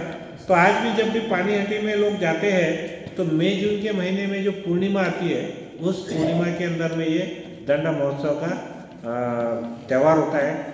हमारे श्रीमान राजगोविंद प्रभु जी मायापुर यात्रा ले जा रहे हैं 10 मई को, और उसमें करीब पहले वो सोच रहे थे 50 भक्तों को ले जाना, लेकिन उसमें 70 भक्त ऑलरेडी आ गए। तो उनका विचार है कि अभी 100 भक्तों को ले जाना, तो 30 भक्त अभी इसमें और वो ऐड करने वाले हैं। अगर आपकी किसी की इच्छा है तो आप उसमें जाने के लिए सोच सकते हैं। तो जब रघुनाथ दास सप्तग्राम लौटने वाले थे ना, तब क्या हुआ, योगायोग से उन्होंने देखा कि नित्यानंद प्रभु अकेले में मिल गए। अब आप इमेजिन करो, 50,000 लोगों के बीच में नित्यानंद प्रभु से बात करना आसान काम नहीं था। लेकिन अभी जब पूरा त्यौहार खत्म हो गया, प्रसाद वसाद सब खा लिया लोगों ने, सब चले गए, तब उन्होंने देखा कि नित्यानंद प्रभु एक जगह पे उनको अकेले में मिल गए और उनको वार्तालाप करने का अवसर भी मिल गया। तो उन्होंने क्या किया, अत्यंत नम्रता से हाथ जोड़कर कहा कि मैं मनुष्यों में बहुत ही अधम हूँ, मैं बहुत ही पतित हूँ, मैं बहुत ही पापी हूँ और तिरस्कृत हूँ। मैं वास्तव में श्री चैतन्य महाप्रभु के चरणों का आश्रय लेना चाहता हूँ, किंतु मैं हर बार असफल रहा। मैं 2 बार गया, लेकिन चैतन्य महाप्रभु के चरणों का आश्रय मेरे को नहीं मिला।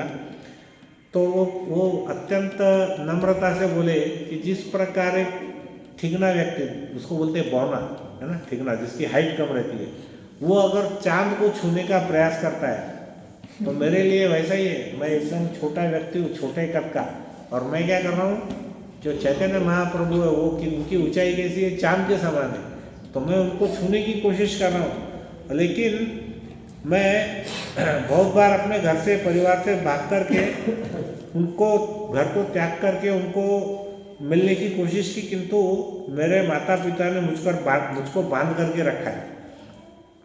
तो वो नित्यानंद प्रभु को गिड़गिड़ा कर बोलने लगे कि देखिए कि हे नित्यानंद प्रभु, आपकी दया के बगैर कोई भी जीव चैतन्य महाप्रभु की शरण प्राप्त नहीं कर सकता। ऐसा उन्होंने उनके सामने उनका गुणगान किया। लेकिन यदि आपकी दया हो जाए तो अधम से अधम व्यक्ति, जो पापी से पापी व्यक्ति है, वो व्यक्ति भी क्या कर सकता है, महाप्रभु के चरणों का आश्रय ले सकता है। मतलब ऐसा समझिए, बलराम जी की अगर कृपा हो गई तो कृष्ण भगवान हमको मिल जाएंगे, है ना। जो हम चैतन्य महाप्रभु और नित्यानंद प्रभु बोल रहे हैं, वो कौन है, कृष्ण और बलराम। तो ऐसा समझिए कि हमारे रघुनाथ दास बलराम जी से प्रार्थना कर रहे हैं नित्यानंद प्रभु से कि आपकी कृपा मुझको करें। तो वो बोलने लगे कि यद्यपि मैं इसके योग्य नहीं हूँ और मैं बहुत डरा हुआ भी हूँ, किंतु प्रभु आप इस पापी पर दया करें और मुझे आशीर्वाद दें, ताकि मैं चैतन्य महाप्रभु के चरण कमल का आश्रय प्रदान कर सकूँ। और फिर क्या हुआ, रघुनाथ दास नित्यानंद प्रभु यानी बलराम जी के चरणों में गिर करके जोर जोर से रोने लगे। उनका भाव उतना तीव्र था चैतन्य महाप्रभु को मिलने का कि उन्होंने नित्यानंद प्रभु से हाथ जोड़ के विनती की और वो वहाँ पर जोर जोर से रोने लगे।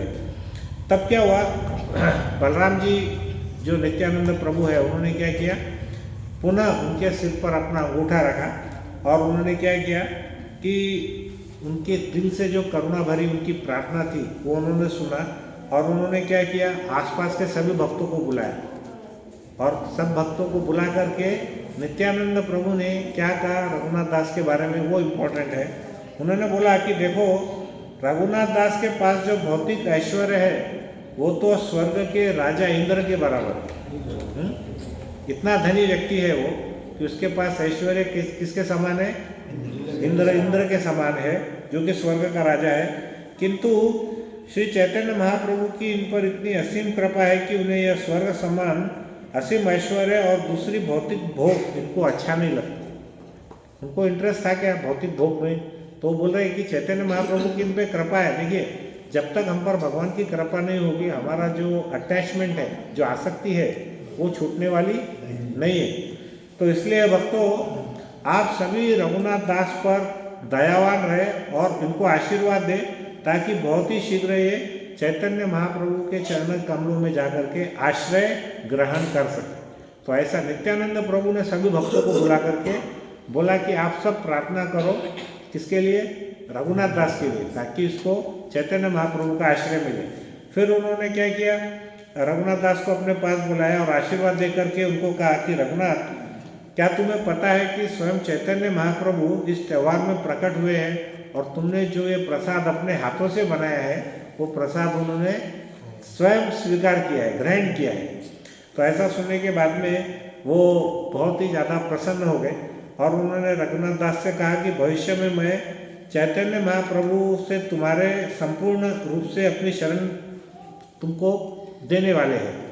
और उन्होंने क्या किया कि जो चैतन्य महाप्रभु के एकदम खास सेक्रेटरी थे, पार्षद थे, उनका नाम था स्वरूप दामोदर। तो स्वरूप दामोदर के मार्गदर्शन में तुमको रखेंगे, ऐसा आशीर्वाद दिया। तुम महाप्रभु के सबसे अधिक विश्वासु और अंतरंगा सेवक बन जाओ।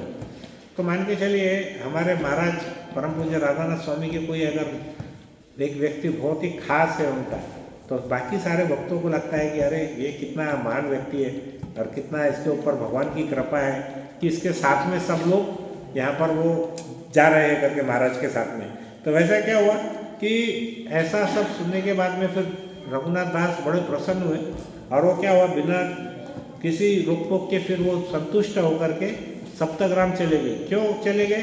क्योंकि उनको नित्यानंद प्रभु के आशीर्वाद पे और उनके वचनों के ऊपर में पूरा भरोसा था। तो वापस से बोले, नित्यानंद प्रभु ने उनको क्या आशीर्वाद दिया? अभी नित्यानंद प्रभु ने उनको आशीर्वाद दिया था ना, क्या आशीर्वाद दिया था? उनको ये आशीर्वाद दिया था कि आप चैतन्य महाप्रभु के पार्षद बनोगे और तुम किसके अंडर में रहोगे? स्वरूप दामोदर के अंडर में रहोगे। ऐसा उन्होंने उनको आशीर्वाद दिया था। और इस बार जब वो वहाँ से निकले तो उनको भौतिक थोड़ी सी भी आसक्ति बची नहीं थी। जो बचा कुचा थोड़ा बहुत अट्रैक्शन था, आकर्षण था, वो भी उनका खत्म हो गया। और उन्होंने क्या किया कि वो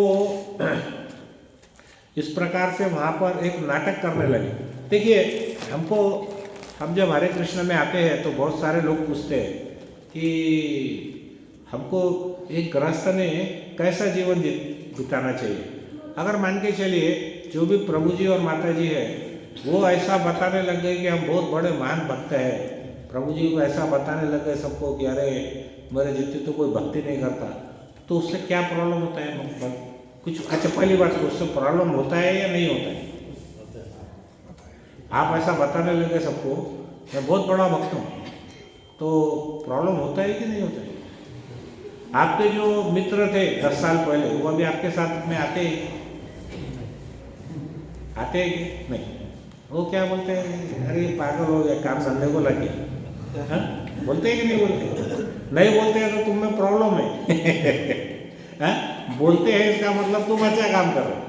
लेकिन अब क्या होता है, बाहर के लोग बोले तो ठीक है, लेकिन हमारे घर के लोग बोलना चालू कर दिए। हमारे पत्नी ने बोल दिया, अरे क्या लगा के रहे कि 24 घंटे ये हरे कृष्णा हरे कृष्णा, काम धंधा करेंगे कि नहीं? ये अपना कथा में जा रहे हैं, इधर जा रहे हैं, उधर जा रहे हैं, ये सब क्या लगा? बेटे को भी असुरक्षित लगता, अरे पिताजी सब चले गया तो मेरा फ्यूचर का क्या होगा? पत्नी को भी लगता है कि अरे पैसा वैसा कमा के लाएंगे कि नहीं लाएंगे हमारा प्रभु जी, कि इधर हरे कृष्णा बोलते हुए रहेंगे, ऐसा आता ना इनसिक्योरिटी। तो उसका इलाज क्या है, बता सकते कोई? ऐसा जो प्रॉब्लम आएगा, माता जी को भी बोलेंगे, प्रभु जी को भी बोलेंगे। प्रभु जी को ज़रा ज़्यादा प्रॉब्लम है, माता जी तो हृदय से अच्छे रहते हैं, उनको इतना प्रॉब्लम नहीं होता, लेकिन प्रभु जी को बहुत प्रॉब्लम होता है। तो क्या है उसका इलाज है? उसका हल क्या है, सोल्यूशन क्या है? मतलब आपने भक्ति में भी रहना है, बराबर है। तो उसका इलाज ये है कि हमको ये ज़िंदगी में नाटक करना पड़ता है। हमको बाहर से ये दिखाना है कि हम सबके बहुत प्रिय है और आप भी हमारे बहुत प्रिय हैं। हमने हमारी पत्नी, बच्चों को, रिश्तेदारों को और मित्र को ये बोलना चाहिए कि प्रभु भैया तुम्हारे लिए तो मैं हमेशा अवेलेबल हूँ।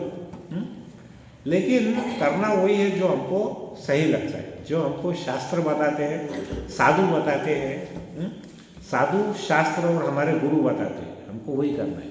लेकिन दिखावा कैसा करना है हमको बाहर से कि हम आपके साथ हैं, नहीं तो हमारी ज़िंदगी बहुत प्रॉब्लम में आने वाली है, बराबर है कि नहीं? एक बार ठप्पा बढ़ गया कि ये भक्ति में लग गया, मतलब ये कुछ करने वाला ही नहीं है, तो बहुत प्रॉब्लम होने वाली है हमको। तो इसलिए हमको क्या करना है, यहाँ पर रघुनाथ दास गोस्वामी चैतन्य महाप्रभु ने जैसा उनको पहले बोले थे कि तुम मरकट वैराग्य मत लो। मतलब क्या है, बाहर से तुम ये दिखाओ कि तुम गृहस्थ है, अच्छे से गृहस्थी निभाओ, लेकिन क्या करो, हृदय में भगवान कृष्ण को हमेशा धारण करके चलो। तो इस प्रकार से हमको हमारा जिंदगी जीने का है। तो उन्होंने क्या किया कि जब उनको नित्यानंद प्रभु की कृपा प्राप्त हुई तो वो स्वयं को काबू नहीं कर पाए और वे बार बार अपने घर से भागने का प्रयास करने लगे। जब घर में आ गए कुछ दिन तक ठीक ठाक रहे, लेकिन अब उनके मन में इतनी उत्कंठा थी चैतन्य महाप्रभु की मिलने की कि उनके पिताजी हमेशा तनाव में रहते थे कि ये अगर भाग गया तो मेरा इतना बड़ा बिजनेस कौन संभालेगा। तो उन्होंने क्या किया कि एक बार उनकी माता बहुत ज़ोर ज़ोर से रो रही थी। बोला क्या हुआ? तो बोले कि देखो ये हमारा रघुनाथ बार बार भाग जाता है, तो मैंने क्या किया, इसको एक बहुत बड़े खंभे से बांध के रख दिया। तो उसके पिताजी एक बार सुने, दो बार सुने, तीसरी बार बोले अरे देखो इसकी जो पत्नी है वो स्वर्ग की अप्सरा के समान है और इसके पास जो धन है वो इंद्र के समान ऐश्वर्य है। अगर वो भी चीज़ उसको बांध नहीं सकी तो तुम्हारी रस्सियाँ क्या बांधने वाली है उसको? हाँ, बराबर है ना। अगर अप्सरा के समान पत्नी उसको बांध नहीं सकती और इंद्र के समान का जो ऐश्वर्य है वो उसको बांध नहीं सकता, तो ये तुम्हारी रस्सियाँ क्या बांधने वाली है? तो अब आगे से तुम इसका कुछ टेंशन मत लो, अब वो जिसको जो करना है वो करने दो। और ऐसा होने के बाद क्या हुआ, फिर भी उसकी माता का मन नहीं मानता था। वो 10 पहरेदार रखती थी उसके पास हमेशा 24 घंटे। एक बार क्या हुआ कि उनके जो एक परिवार के गुरु थे, उनका नाम था यदुनंदन आचार्य। क्या नाम था? यदुनंदन। जो गुरु थे वो हम जो पहले बलराम आचार्य बोले थे, वो कौन से गुरु थे? वो शिक्षा जो क्लास में पढ़ाते थे। लेकिन ये हमारे जो पुरोहित रहते हैं ना घर में, जो पूजा पाठ करते हैं, वो वाले प्रभु जी का नाम क्या था? यदुनंदन आचार्य। अच्छा एक बात बताओ माता जी लोग, आपको कहानी समझ रही है या कैसा लग रहा है? आपको समझ में आ रहा है सब? हाँ, आप बातें ज़्यादा कर रहे हो तो मेरी इच्छा है आप थोड़ा सामने आओ तो बातें कम होंगी, क्योंकि बातें करने से आप खुद भी डिस्टर्ब होंगे और दूसरों को भी डिस्टर्ब करेंगे, फिर कहानी में मज़ा नहीं आएगा और आनंद नहीं आएगा। तो थोड़ा आप ध्यान से सुनिए उसको। बहुत अच्छी स्टोरी है, हमारी भक्ति को बढ़ाने वाली है। हर चीज़ जो हमारी भक्ति को बढ़ाती है, जो उसके अनुकूल है हमको ग्रहण करना है, जो हमारी भक्ति घटाती है वो प्रतिकूल है उसको हमको छोड़ना है। ये भाव है हमारा आज का। तो क्या हुआ, उसकी माता ने उनको रस्सी से बांध के रखा। फिर पिता ने बोला कि अरे इसको छोड़ दो, कोई फ़ायदा नहीं है। तो एक बार क्या हुआ कि उनके घर में एक कुछ पूजा थी, तो उनके जो पुरोहित थे यदुनंदन आचार्य, वो आए थे और वो पूजा करने के लिए कोई बाजू के कुछ जगह पे दूर पर एक स्थान पर वो पूजा करने वाले थे। तो इन्होंने क्या किया, रघुनाथ दास आए और उन्होंने अपने गुरु जी को बोला कि अरे आप पूजा का क्यों इतना टेंशन लेते हैं, मैं खुद ही जा करके वहाँ पूजा करूँगा। अब यदुनंदन आचार्य बेचारे बहुत ही भोले वाले थे, उनको लगा ठीक है रघुनाथ वहाँ जाके पूजा कर लेगा तो उसको करने दो। तो क्या हुआ, उस समय वहाँ पर कोई भी पहरेदार उनकी सिक्योरिटी में नहीं था, क्योंकि जब राजगुरु उनके जो पुरोहित आए इतने बड़े, तो उनके जो पहरेदार थे वो बाहर आराम से बैठे थे। तो यहाँ पर क्या हुआ, रघुनाथ दास वो मंदिर में उनके जो स्थान में पूजा करने के बहाने वहाँ से खिसक गए और वहाँ पर जाने के बाद में वो वहाँ से भाग निकले। अब क्या हुआ कि रघुनाथ दास जानबूझकर जंगल के रास्ते से, उनको पता था कि अगर मैं मेन रास्ते से जाऊंगा तो मेरे पिताजी क्या करेंगे, कुछ पहरेदारों को भेज देंगे और वो मेरे को पकड़ के वापस लेके आ जाएंगे। तो वो क्या हुआ, जंगल के रास्ते से गए और मन में किसका स्मरण कर रहे थे? वो चैतन्य महाप्रभु का और नित्यानंद प्रभु का, मतलब कृष्ण का और बलराम जी का। ऐसा बार बार वो स्मरण करते जा रहे थे। और वो उनकी इच्छा कहाँ थी जाने की, कोई बता सकता है? उस समय चैतन्य महाप्रभु कहाँ रहते थे? जगन्नाथपुरी, करेक्ट। तो वो क्या किए, सप्तग्राम से जगन्नाथपुरी के रास्ते में निकल पड़े। लेकिन रास्ता कौन सा था? वो जंगल वाला, मेन रास्ता नहीं था, हाईवे नहीं था वो, और जंगलों का रास्ता था। और उन्होंने क्या किया, वो वहाँ पर उस दिन 48 किलोमीटर पैदल गए। कितने? 48 किलोमीटर पैदल गए। और बाद में क्या हुआ, एक गाय का जो कोठा था, कोठे को मराठी में कोठा ही बोलते हैं, गाय का जो कोठा था वो वहाँ पर बहुत थक गए वो, और वहाँ पर घास थी, वो घास के ऊपर में रात में वहीं पर वो सो गए। इसी बीच क्या हुआ, सप्तग्राम में जो मजूमदार के जो उनके पिता के पहरेदार थे, उनको उनके पिताजी ने बोला अरे रघुनाथ तो आए नहीं अभी तक, देखो ढूंढो कहाँ पे है। तो वो सीधा यदुनंदन आचार्य के पास में गए और उनको पूछा कि रघुनाथ यहाँ पर आपके साथ ही आया था तो अभी कहाँ गया? तो रघुनाथ ने बोला कि यदुनंदन आचार्य ने बोला कि वो तो पूजा करने के लिए पड़ोस में गया था, तो वो पहरेदार समझ गए कि ये रघुनाथ यहाँ से भाग निकला है करके। अब उसके पिता गोवर्धन मजूमदार जो थे ना बहुत होशियार थे, तो उन्होंने क्या किया, उनको समझ में आ गया था कि ये चैतन्य महाप्रभु के पीछे पीछे जरूर जगन्नाथपुरी गया होगा। तो उन्होंने सोचा एक बालक दिन भर में कितना जाएगा, तो उन्होंने उनके पहरेदार को क्या किया, जो हाईवे था, मेन रास्ता था, उस पर उनको भेज दिया। अब वो जो मेन रास्ता था वहाँ पर जब वो गए तो वहाँ पर एक व्यक्ति था, शिवानंद सेन नाम का जो व्यक्ति था, वो एक वैश्य था। वो क्या करता था, हर साल हजारों भक्तों को वो बंगाल से जगन्नाथपुरी लेकर के जाते थे और उनका रास्ते का पूरा खर्चा वो स्वयं उठाते थे। तो जो उनके पहरेदार थे मजूमदार परिवार के, उन्होंने शिवानंद सेन को पूछा कि आपने रघुनाथ दास को देखा है? तो उन्होंने बोला कि अरे नहीं, रघुनाथ दास तो इधर कहीं आया ही नहीं, क्योंकि उनके साथ में तो हजारों लोग थे, अगर वो जाता था तो डेफिनेटली दिखता था। तो वहाँ पे इस बात से क्या हो गया कि उनके जो पहरेदार थे वापस सप्तग्राम में उनके पिता के पास आ गए और उनको बता दिया कि हम तो पूरा जाकर के आए, लेकिन वहाँ पे वो रास्ते में आए नहीं।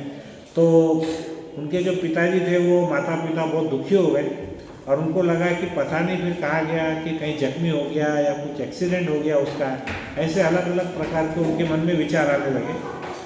तब उसके बाद क्या हुआ, रघुनाथ दास पहले तो 48 किलोमीटर चल कर के आए थे, उस गाय के कोठे में वो सोए थे। फिर दूसरे दिन क्या हुआ, वो 12 दिनों तक, कितने दिन, 12 दिनों तक वो पैदल चलते रहे और उस 12 दिनों में उन्होंने कितनी बार प्रसाद लिया, सिर्फ 3 बार, मतलब 4 दिन में केवल 1 बार उन्होंने प्रसाद लिया।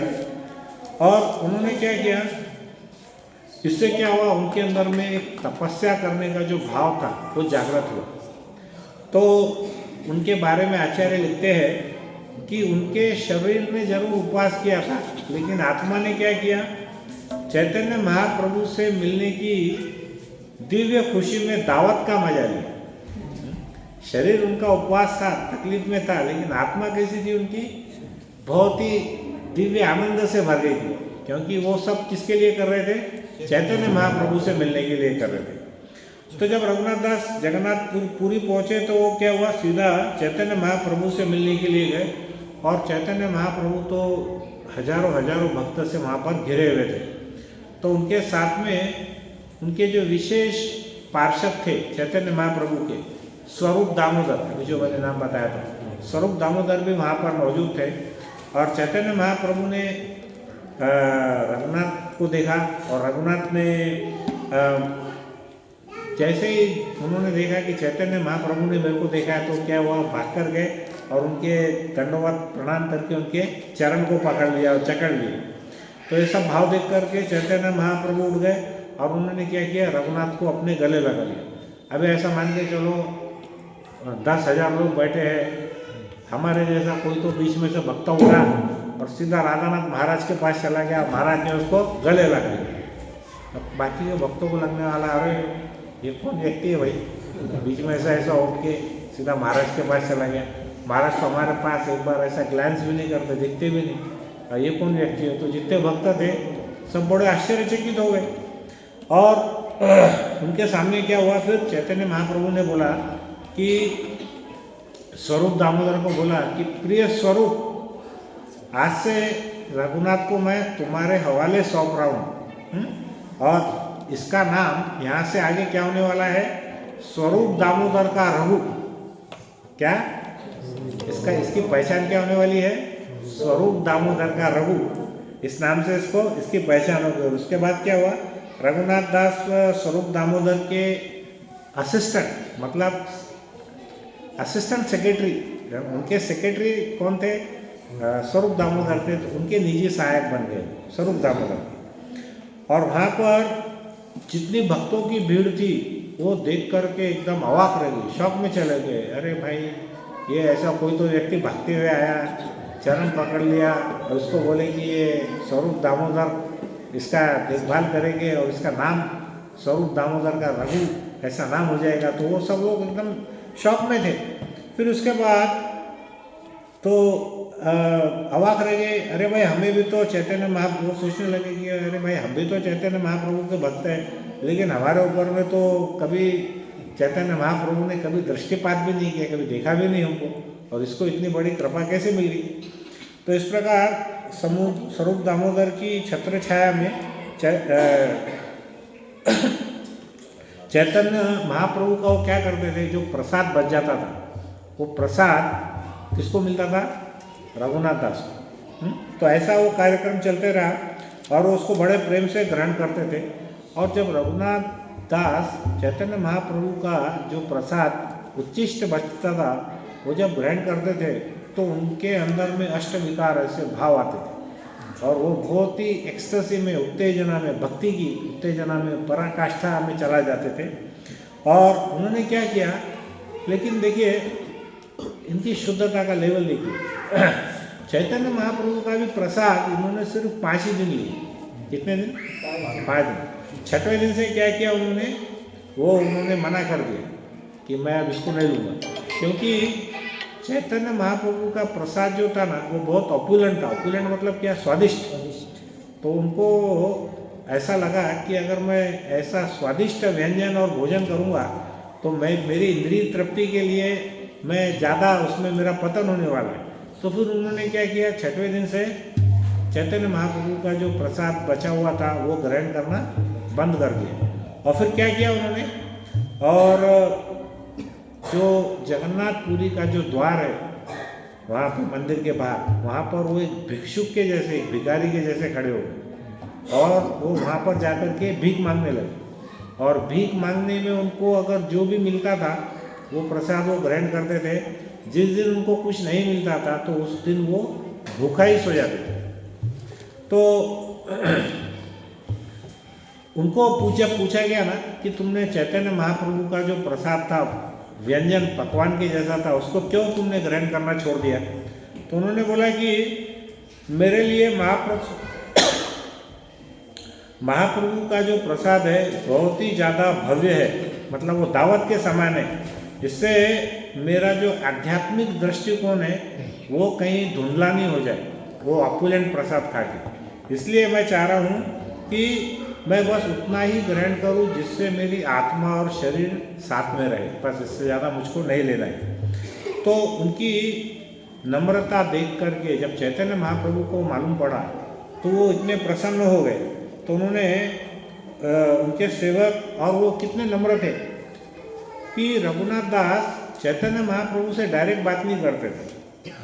उनका एक सेवक था, उसका नाम गोविंद था, और उनके सेक्रेटरी थे वो स्वरूप दामोदर थे।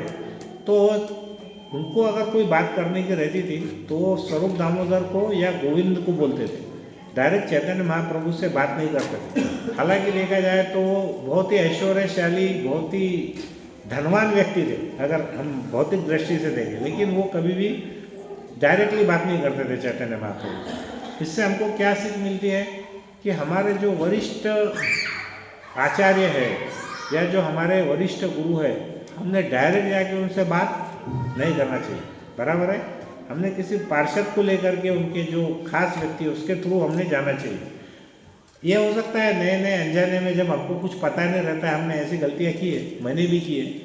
मैं भी एक बार वहाँ गया था 2007 में परम पूज्य राधानाथ स्वामी महाराज को मिलने के लिए, तो मैं डायरेक्ट जाके मिल लिया था उनको कि प्रभु हमने जालना में यहाँ पर बहुत बड़ा प्रोग्राम किए हैं जन्माष्टमी का, ऐसा वैसा करके। मेरे को ऐसा लगा मैं कितना होशियार हो गया। वो बाद में मैं पूना में आया तो पूना के मंदिर के बहुत सारे भक्त मिले, तो बोले कि क्या हुआ था, आप महाराज को मिले क्या? मैं बोला हाँ मिला था। बोले आपने क्या बोला? मैं बोला जालना, वो भक्त जालना आते थे इसलिए उन्होंने पूछा। मैं बोला कि हमने जालना के अंदर में बहुत बड़ा जन्माष्टमी का प्रोग्राम किया है ऐसा वैसा। तो बोले कि अच्छा, फिर महाराज ने क्या बोला? मैं बोला महाराज ने मेरा हाथ उनके हाथ में लिया और बोला कि that's a good job, that's a good thing you did, आपने बहुत अच्छा काम किया और कीप इट कंटिन्यूइंग, हर साल ऐसा करते रहो। अब प्रभु जी उसके बाद क्या हुआ, वो मेरे लिए बड़ा रोमांचक था। जैसे ही उन्होंने सुना वो भक्तों ने मेरा हाथ लेकर ऐसे ऐसे सिर को लगाया अब प्रभु जी वो इतने बड़े ब्रह्मचारी 25-25 साल से थे, मैं एक तुच्छ व्यक्ति, भक्त भी नहीं, वो ऐसा लेकर के सिर को लगाने लगे, तो मेरे को एकदम करंट आ गया। मैं बोला प्रभु जी ऐसा क्यों? नहीं नहीं, महाराज ने आपको छुआ है ना, इसलिए हम भी आपको छू रहे हैं। तो देखिए, वैष्णव की जो कृपा है, वो कृपा किसको किस माध्यम से मिलती है। देखिए, मैं तो उस समय अनजान था। अभी मुझको ये जब मैंने पढ़ा कि हमारे भक्तों से जो महान आचार्य है, डायरेक्ट बात नहीं करना चाहिए, तो मैं ज़्यादा सोचने लग गया 15 मिनट के, अरे वो काम मैंने गलत किया था। लेकिन भगवान की कृपा हो गई, महाराज की कृपा हो गई कि महाराज ने मुझको उसमें आशीर्वाद दिया और भक्तों का भी मेरे को आशीर्वाद मिला। तो इट्स लाइक हमारा कुछ पहले जन्म का अच्छा कार्य हो सकता है जिससे हमको ऐसा कुछ मिला होगा। लेकिन वैष्णव सदाचार में हमको ऐसा नहीं करना है। ऐसा यहाँ पर रघुनाथ दास गोस्वामी बता रहे हैं उनके माध्यम से। फिर चैतन्य महाप्रभु ने देखा वो क्या कर रहे थे कि बार बार, प्रभु जी अगर बोर हो रहे होंगे तो मेरे को बताना। हाँ, क्योंकि आप लोग सब लेट आए, आधा पौन घंटा, तो इसलिए आपको थोड़ा ज़्यादा बैठना पड़ेगा। और कैसा है कि ये जो कथा है ना, एक ही बारी में समाप्त करेंगे तो उसका आनंद बहुत आने वाला है। ठीक है, तो यहाँ पर क्या हुआ कि चैतन्य महाप्रभु से रघुनाथ दास मिलना चाह रहे थे। क्यों? एक ही बात कि हमको कुछ तो भी आप हमारे को कुछ ज्ञान दीजिए, कुछ तो भी हमको शिक्षा दीजिए। तो उन्होंने उनसे पूछा एक बार कि आप हमको हमारे कर्तव्य के बारे में, हमारी ड्यूटीज़ क्या क्या है उसके बारे में बताइए। तो उन्होंने 4-5 चीज़ें बताई। चैतन्य महाप्रभु ने ज़्यादा कुछ किताबें नहीं लिखी है, शिष्टाष्टकम में 8 श्लोक है, उतने ही लिखे उन्होंने। और उन्होंने कुछ यहाँ पे निर्देश दिए हैं गोस्वामी लोगों को, वो हमको सुनना है ध्यान से। बहुत सिंपल है लेकिन बहुत ही गहरे हैं। तो उन्होंने क्या क्या उनको बताया रघुनाथ दास को।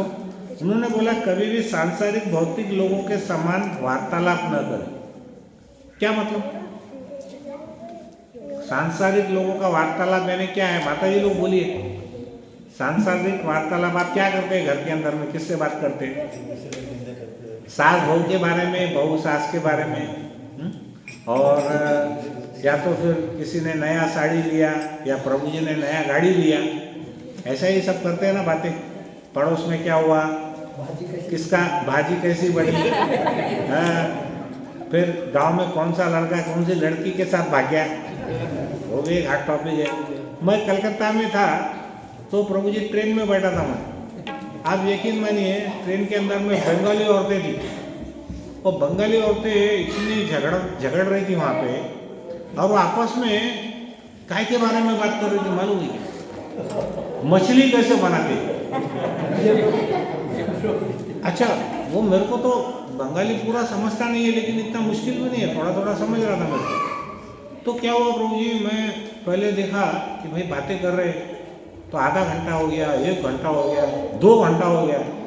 अरे प्रभु जी 6 घंटे तक का वो वही टॉपिक कर रहे थे। तो जब मेरे को समझ में आ गया कि ये सब गड़बड़ वाला काम है, फिर मैंने वो हैंड्स फ्री लगा के कान में बंद किया उसको। मतलब 6 घंटा मछली कैसा बनाते उसके ऊपर। मैंने पूछा वहाँ के बंगाली लोगों को, मैं बोला आपके यहाँ पे मछली के बारे में इतना बात करते क्या? अरे प्रभु 6 घंटा तो बहुत कम है, हमको 6 हफ्ता बिठाए तो भी बात कर सकते हैं।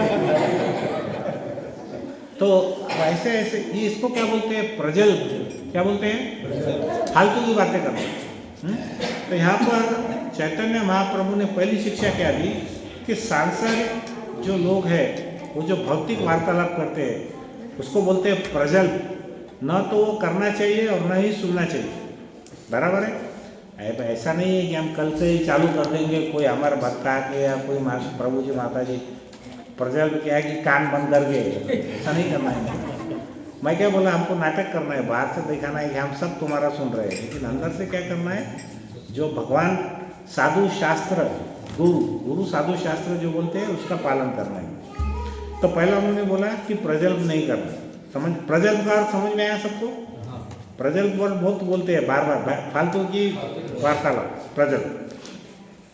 दूसरा वो बोलते हैं कि स्वादिष्ट भोजन और पकवान मत खाओ और ना ही ज़्यादा सुंदर वस्त्र पहनो। ऐसा बहुत ज़्यादा जीभ के लिए ग्रेटिफिकेशन, इंद्रिय तृप्ति करने की ज़रूरत नहीं है। बहुत ज़्यादा सुंदर वस्त्र पहन के चमकने धमकने की ज़रूरत नहीं है, ऐसा उन्होंने बोला। अब ऐसा कौन बोल रहे हैं? चैतन्य महाप्रभु, जो खुद इतना स्वादिष्ट पकवान खा रहे थे, बराबर है। लेकिन देखिए, भगवान की लीलाएं बहुत अलग है। वो वास्तव में हमको भक्ति में आगे बढ़ने के लिए क्या करना है, वो हमारे लेवल की बात बताते हैं। हमको उनकी कंपैरिजन नहीं करना है, तुलना नहीं करनी। तो उन्होंने क्या बोला दूसरा, कि स्वादिष्ट भोजन नहीं खाना है और सुंदर वस्त्र भी नहीं पहनना है। और उन्होंने तीसरी बात बोला कि किसी से भी मान सम्मान की आशा मत रखो, और बल्कि तुम सामने वाले को, दूसरे व्यक्ति को आदर और सम्मान दो। अब हम क्या कर रहे हैं इधर? हम दंडवत कर रहे हैं, प्रभु जी दासानुदास दासानुदास, हम आपके सेवक, ऐसी सब बातें हम कर रहे हैं, बहुत अच्छी बात है। लेकिन हमारे मन के अंदर का भाव दासानुदास का है या वासानुवास का है, वो हमको आत्मचिंतन करना पड़ेगा। हम तो इधर दंडवत मार रहे, प्रभु जी काहीतरी द्या सेवा, मी तुमचा दास आहे, ऐसा बोलते। अंदर मन में क्या भावना है? अरे सब पूरे जो भी है पावर मेरे हाथ में रहना चाहिए, वो बहुत अच्छा रहेगा, है कि नहीं? ऐसी भावना नहीं होना है। हमने क्या करना है? देखिए, हमारे दुखों का सबसे बड़ा कारण क्या है प्रभु जी? हम किसी के लिए कुछ करते हैं ना, तो हम एक्सपेक्ट करते हैं, उससे सामने वाले से आशा करते हैं, है ना? सब करते हैं कि नहीं? अभी हमने सामने वाले के लिए 100% किया। अभी आप अपने बच्चों के लिए देखिए, हम 100% करते हैं, बच्चे वास्तव में 100% करते हैं क्या? हमारा करते हैं कि? तो हमने आशा नहीं करना है भाई, ठीक है, हमारा कर्तव्य है, हमने किया, लेकिन आशा नहीं करना है। तीसरा उन्होंने बोला कि, चौथा बोला कि हमेशा भगवान कृष्ण के महामंत्र का जप करो। तो कौन सा महामंत्र है? हरे कृष्णा कृष्णा कृष्णा हरे हरे, हरे राम राम राम हरे। और पांचवा उन्होंने बताया कि अपने मन में वृंदावन के जो राधा कृष्ण है, उनको हमेशा उनकी सेवा में अपने मन को लगाओ। हाँ, तो मन से सेवा भी करना है, ऐसा उन्होंने बताया। फिर क्या हुआ? अगला वर्ष जगन्नाथ यात्रा का, मैं अभी एक्चुअली थोड़ा टॉपिक बड़ा है, मैं क्या करता हूँ, 3 कहानियाँ बताता हूँ, बहुत सुंदर कहानियाँ हैं, आप लोगों को बहुत अच्छी लगेंगी। वो कहानी बताता हूँ और फिर मैं थोड़ा सा वाइंड अप करता हूँ। हालांकि अभी वैसा देखा जाए तो 1 घंटे का प्रवचन और हम बोल सकते हैं, लेकिन इतना टाइम नहीं है। उनकी रघुनाथ दास गोस्वामी जी की जो कुछ लीला है, उसके बारे में हम थोड़ा सा सुनते हैं पहले। कि रघुनाथ दास गोस्वामी क्या हुआ कि वो, उनको बाद में जब चैतन्य महाप्रभु ने ये धरती छोड़ दिया और उनके जो इमीडिएट गुरु थे स्वरूप दामोदर, उनका भी देहावसान हुआ, उन्होंने जब शरीर त्याग दिया, तो वो इतने ज़्यादा व्याकुल हो गए थे कि उन्होंने सोचा कि मैं कहीं पर जाकर के आत्महत्या कर लूँ, क्योंकि वो उनके विरह को सहन नहीं कर पा रहे थे। लेकिन क्या हुआ, चैतन्य महाप्रभु ने उनको पहले ऐसा बोला था, आदेश दिया था कि आप कहाँ जाओ? वृंदावन में जाओ। वृंदावन में वहाँ पर कौन है? रूप गोस्वामी और सनातन गोस्वामी है। आप उनको जाकर के वहाँ पर उनकी मदद करो। तो मदद क्या करना है? तो वहाँ पर जितने भी जो आध्यात्मिक स्थान है और जो मंदिर है, आध्यात्मिक स्थान मतलब क्या है? आप कभी सुने हैं राधा कुंड, श्याम कुंड सुने हैं, गिरिराज पर्वत? देखो माता जी, यहाँ पर बहुत आप लोग है ना पीछे है, मतलब आप वृंदावन कभी गए कि नहीं है? इतने माता जी आप यात्रा में जाते ही नहीं है। मायापुर तो समझो ठीक है, नई बात है, वृंदावन भी नहीं जाते। करते क्या है अभी दिन भर? अभी उम्र कितनी बचने वाली है अपनी? तुम क्या 2-4 हज़ार साल जीने वाले हैं क्या? अभी उठो, आपके प्रभु जी को धक्का दो, बोलना अभी तुम भी चलो, हमको भी लेके चलो। उनकी कोई कहानी और बहाने नहीं सुनना है, थोड़ा जाओ देखो। वहाँ पर जब हम आध्यात्मिक धाम में जाते हैं ना, तो वहाँ की जो वाइब्रेशन है, उससे हमारे हृदय में बहुत ही परिवर्तन होता है। आप लोगों के चेहरे देख के ऐसा लग रहा है कि आपको ज़्यादा कुछ मालूम नहीं है इसके बारे में। अब ठीक है, मायापुर तो मैं समझ सकता हूँ, लेकिन वृंदावन के बारे में भी नहीं मालूम है। तो ऐसा नहीं होना चाहिए, आप जरूर यात्रा में जाइए, किसी के भी साथ जाइए, हो सके तो हमारे इस्कॉन के साथ में इसलिए जाना चाहिए क्योंकि हमारे भक्त पूरा डिटेल में आपको एक एक स्थान का महिमा बताएंगे। तो आप वहाँ पर देखेंगे कि रघुनाथ दास गोस्वामी वृंदावन में गए। उन्होंने क्या किया, रूप गोस्वामी और सनातन गोस्वामी को उन्होंने मदद की। जो जो भी स्पेशल खास जगह थी उसको उन्होंने ढूंढ के निकाला, श्याम कुंड, राधा कुंड ऐसे निकाले और बहुत सारे मंदिर उन्होंने वहाँ पर बनाए और सभी लोगों को वैष्णव कल्चर क्या है उसके बारे में, वैष्णव संस्कृति के बारे में उन्होंने बताया। तो एक बार क्या हुआ कि रघुनाथ दास गोस्वामी राधा कुंड में, जो कि संसार का सबसे पवित्र स्थान है ऐसा शास्त्र में वर्णन है, तो मतलब वो गोलोक धाम से भी ज़्यादा पवित्र है ऐसा उसका वर्णन है शास्त्र में।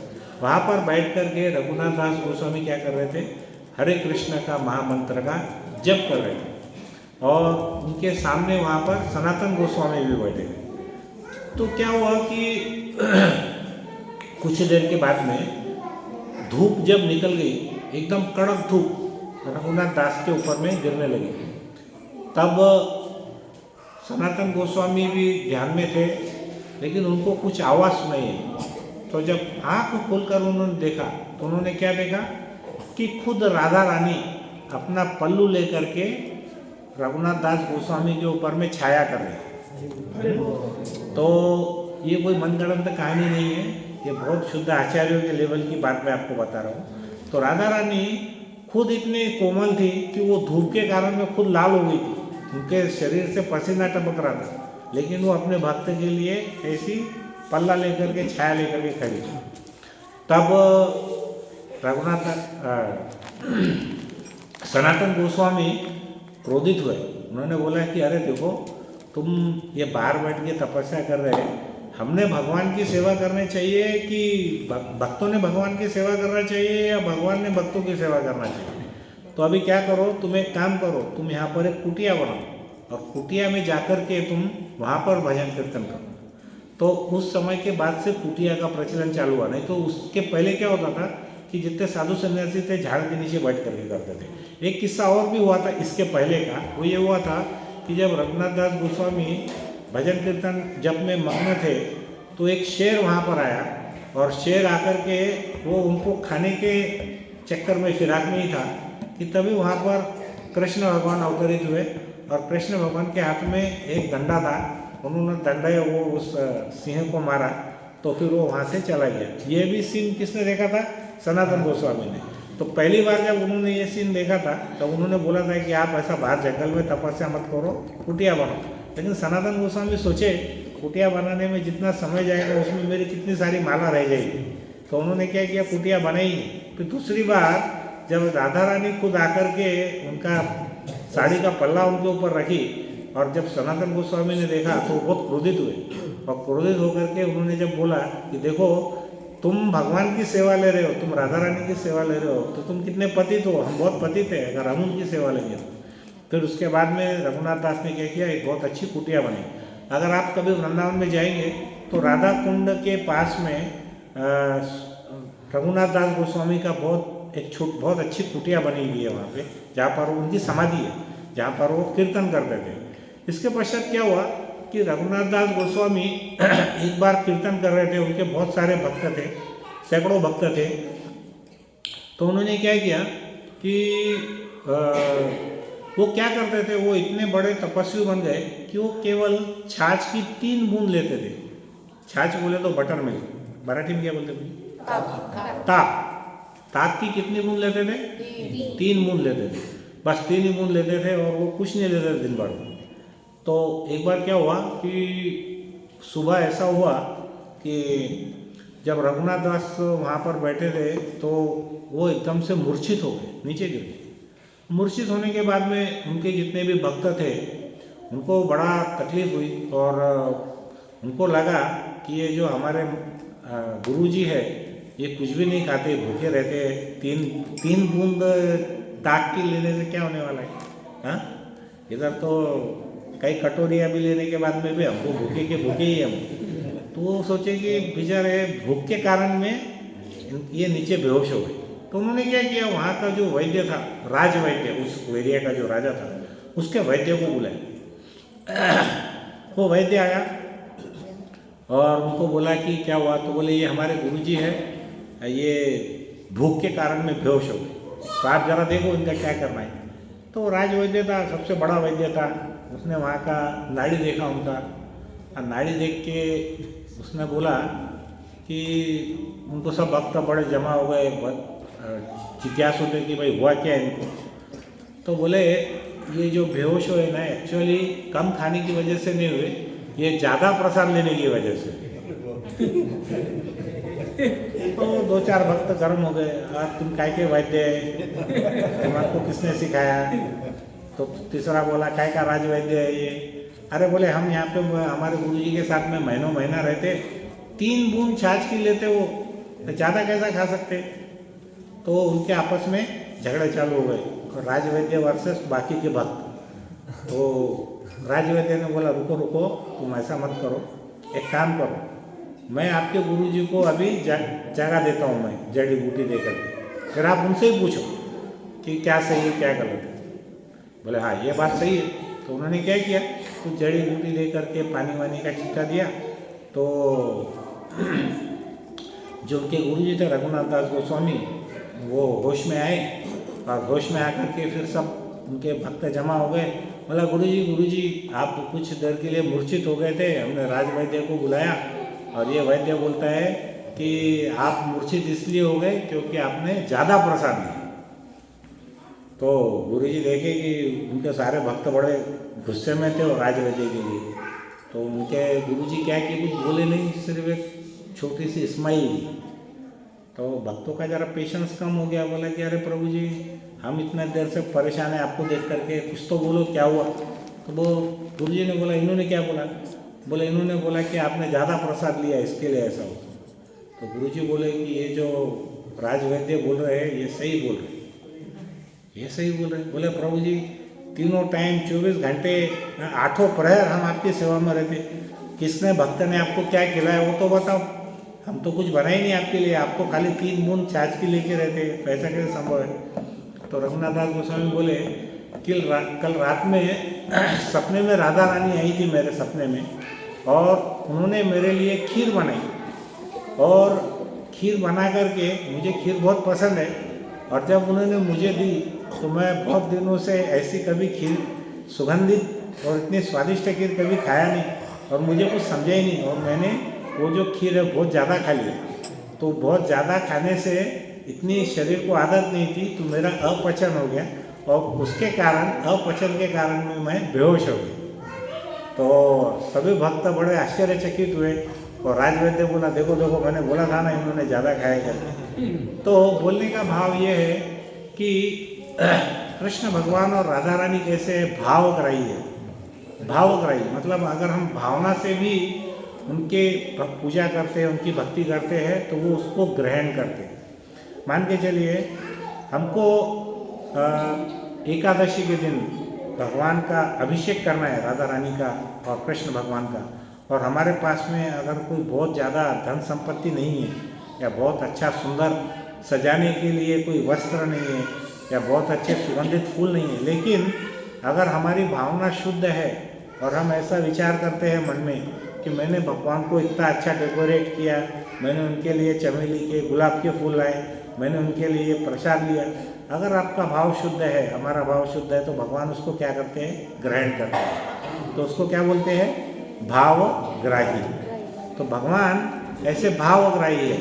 तो हमको ये नहीं देखना है कि भगवान हमारे मन की बात समझते हैं या नहीं समझते हैं, वो सारग्राही है, वो सब समझते हैं कि कौन भक्त किस भाव से मेरी भक्ति करता है। तो ऐसी ये कहानियाँ थी, इसके बारे में अब हमको एक लास्ट खाली 5 मिनट के अंदर में कंक्लूड करना है कि इस कथा से, रघुनाथ दास गोस्वामी के आचरण से फिर हमारे लिए क्या है। देखिए कोई भी चीज़ के 3 पहलू, संबंध, अभिध्यय और प्रयोजन, आप ध्यान रखिए, कोई मुश्किल नहीं है। संबंध यानी क्या, रिलेशन बनाना, बराबर है। संबंध यानी किसी के साथ में रिलेशन बनाना, हम उसको क्या बोलते हैं? संबंध। अभिधेय, उस रिलेशन में मान के चलिए, मैं एक सादा उदाहरण देता हूँ, एक लड़का और एक लड़की का प्रेम। तो क्या होता है, लड़का एक लड़की से प्रेम करता है, वो क्या चाहता है कि मैं उससे शादी करूँ, तो वो क्या करता है, उससे संबंध स्थापित करने का प्रयास करता है, तो वो हो गया संबंध। फिर दूसरा पॉइंट है अभिधेय। अब वो ये सोचेगा कि मैं इससे संबंध बनाना है, मेरे को इसके नज़दीक जाना है, तो मुझे क्या करना पड़ेगा, बराबर है, उसको बोलते हैं अभिधेय। और तीसरा है प्रयोजन, तो फिर मैं ये सब शादी करूँगा तो फिर उसके बाद मुझे क्या मिलेगा। जैसे एक बिजनेस है, पहली बात तो एक बिजनेसमैन जब बिजनेस लगाता है तो पहले सोचता है मुझे काय का बिजनेस लगाना है, बराबर है। तो उसके समझ में आ गया, मान के चलिए एक लोहे की फैक्ट्री लगाना है, तो लोहे की फैक्ट्री का वो क्या करता है, पूरा स्टडी करता है कि पहले इसमें कुछ प्रॉफिट है या नहीं, फिर वो क्या करता है, उससे संबंध स्थापित करके उसको लगाना कैसा है वो फैक्ट्री, वो हो गया अभिधेय। और फिर ये लगाने के बाद में उसमें मुझको क्या मिलने वाला है, उसका प्रॉफिट कितना मिलेगा, वो हो गया प्रयोजन। तो हमारे ये जो रघुनाथ दास गोस्वामी हैं, ये कैसे आचार्य है, ये प्रयोजन के आचार्य हैं। मतलब ये डायरेक्ट हमको फल बताते हैं कि हमको ज़िंदगी में करना क्या है, क्या हासिल करना है, उससे तुमको क्या फ़ायदा हो, तुमने जो भी हासिल किया है। तो यहाँ पर हम 5 ही मिनट में हम कंक्लूड करेंगे कि हमको रघुनाथ दास गोस्वामी के चरित्र से हमको सीखने के लिए क्या क्या चीज़ मिली।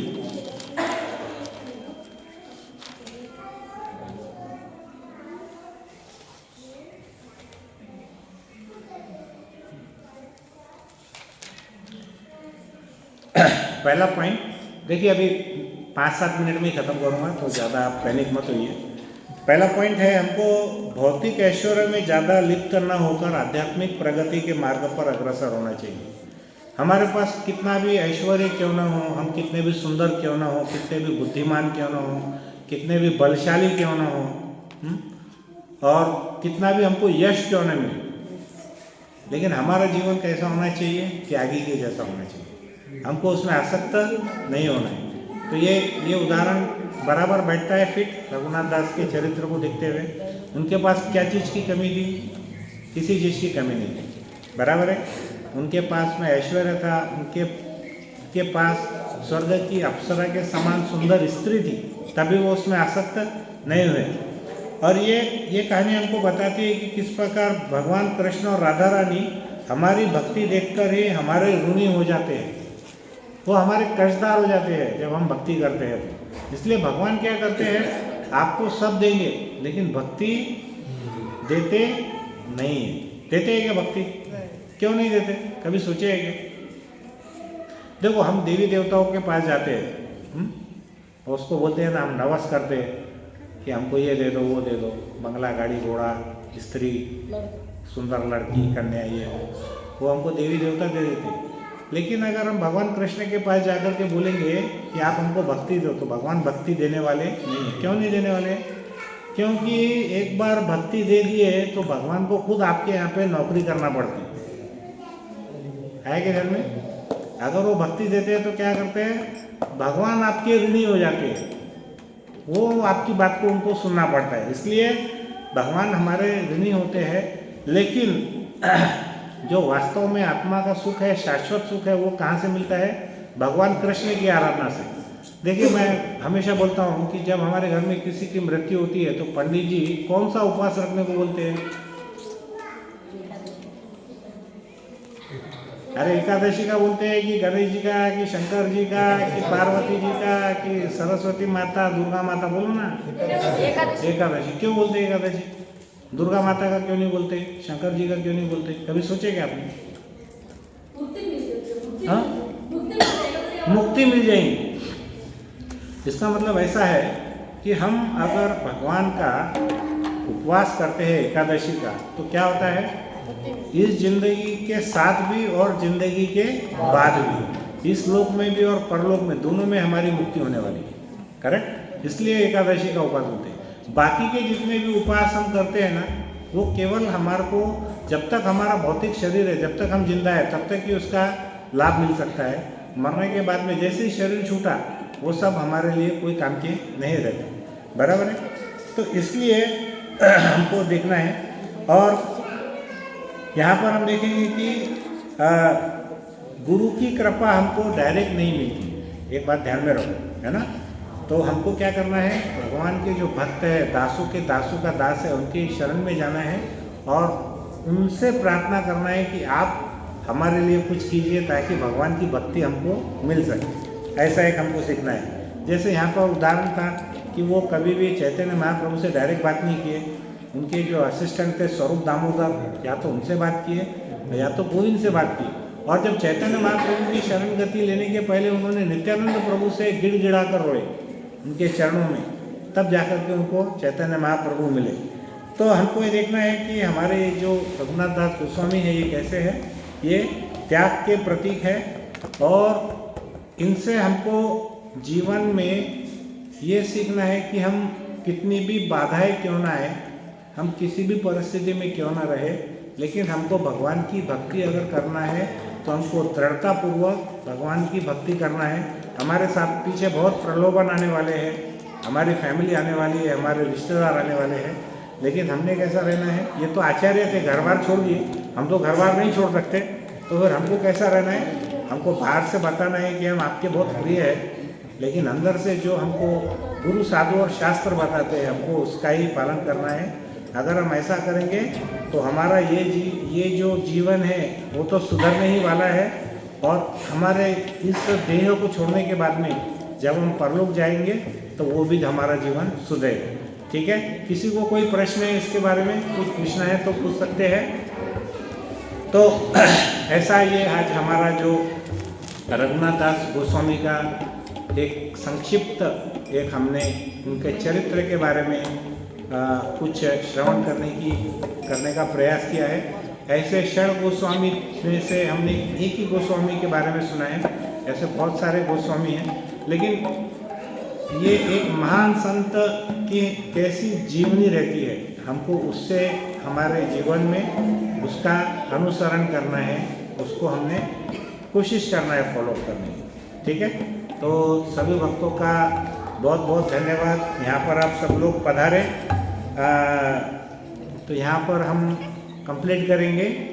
श्रीला रघुनाथ गोस्वामी की जय, चैतन्य महाप्रभु की जय, श्रीला प्रभुपाद की जय, निताय सभी भक्त वृंद की जय, निताय गौर प्रेमानंदे। हरे कृष्णा।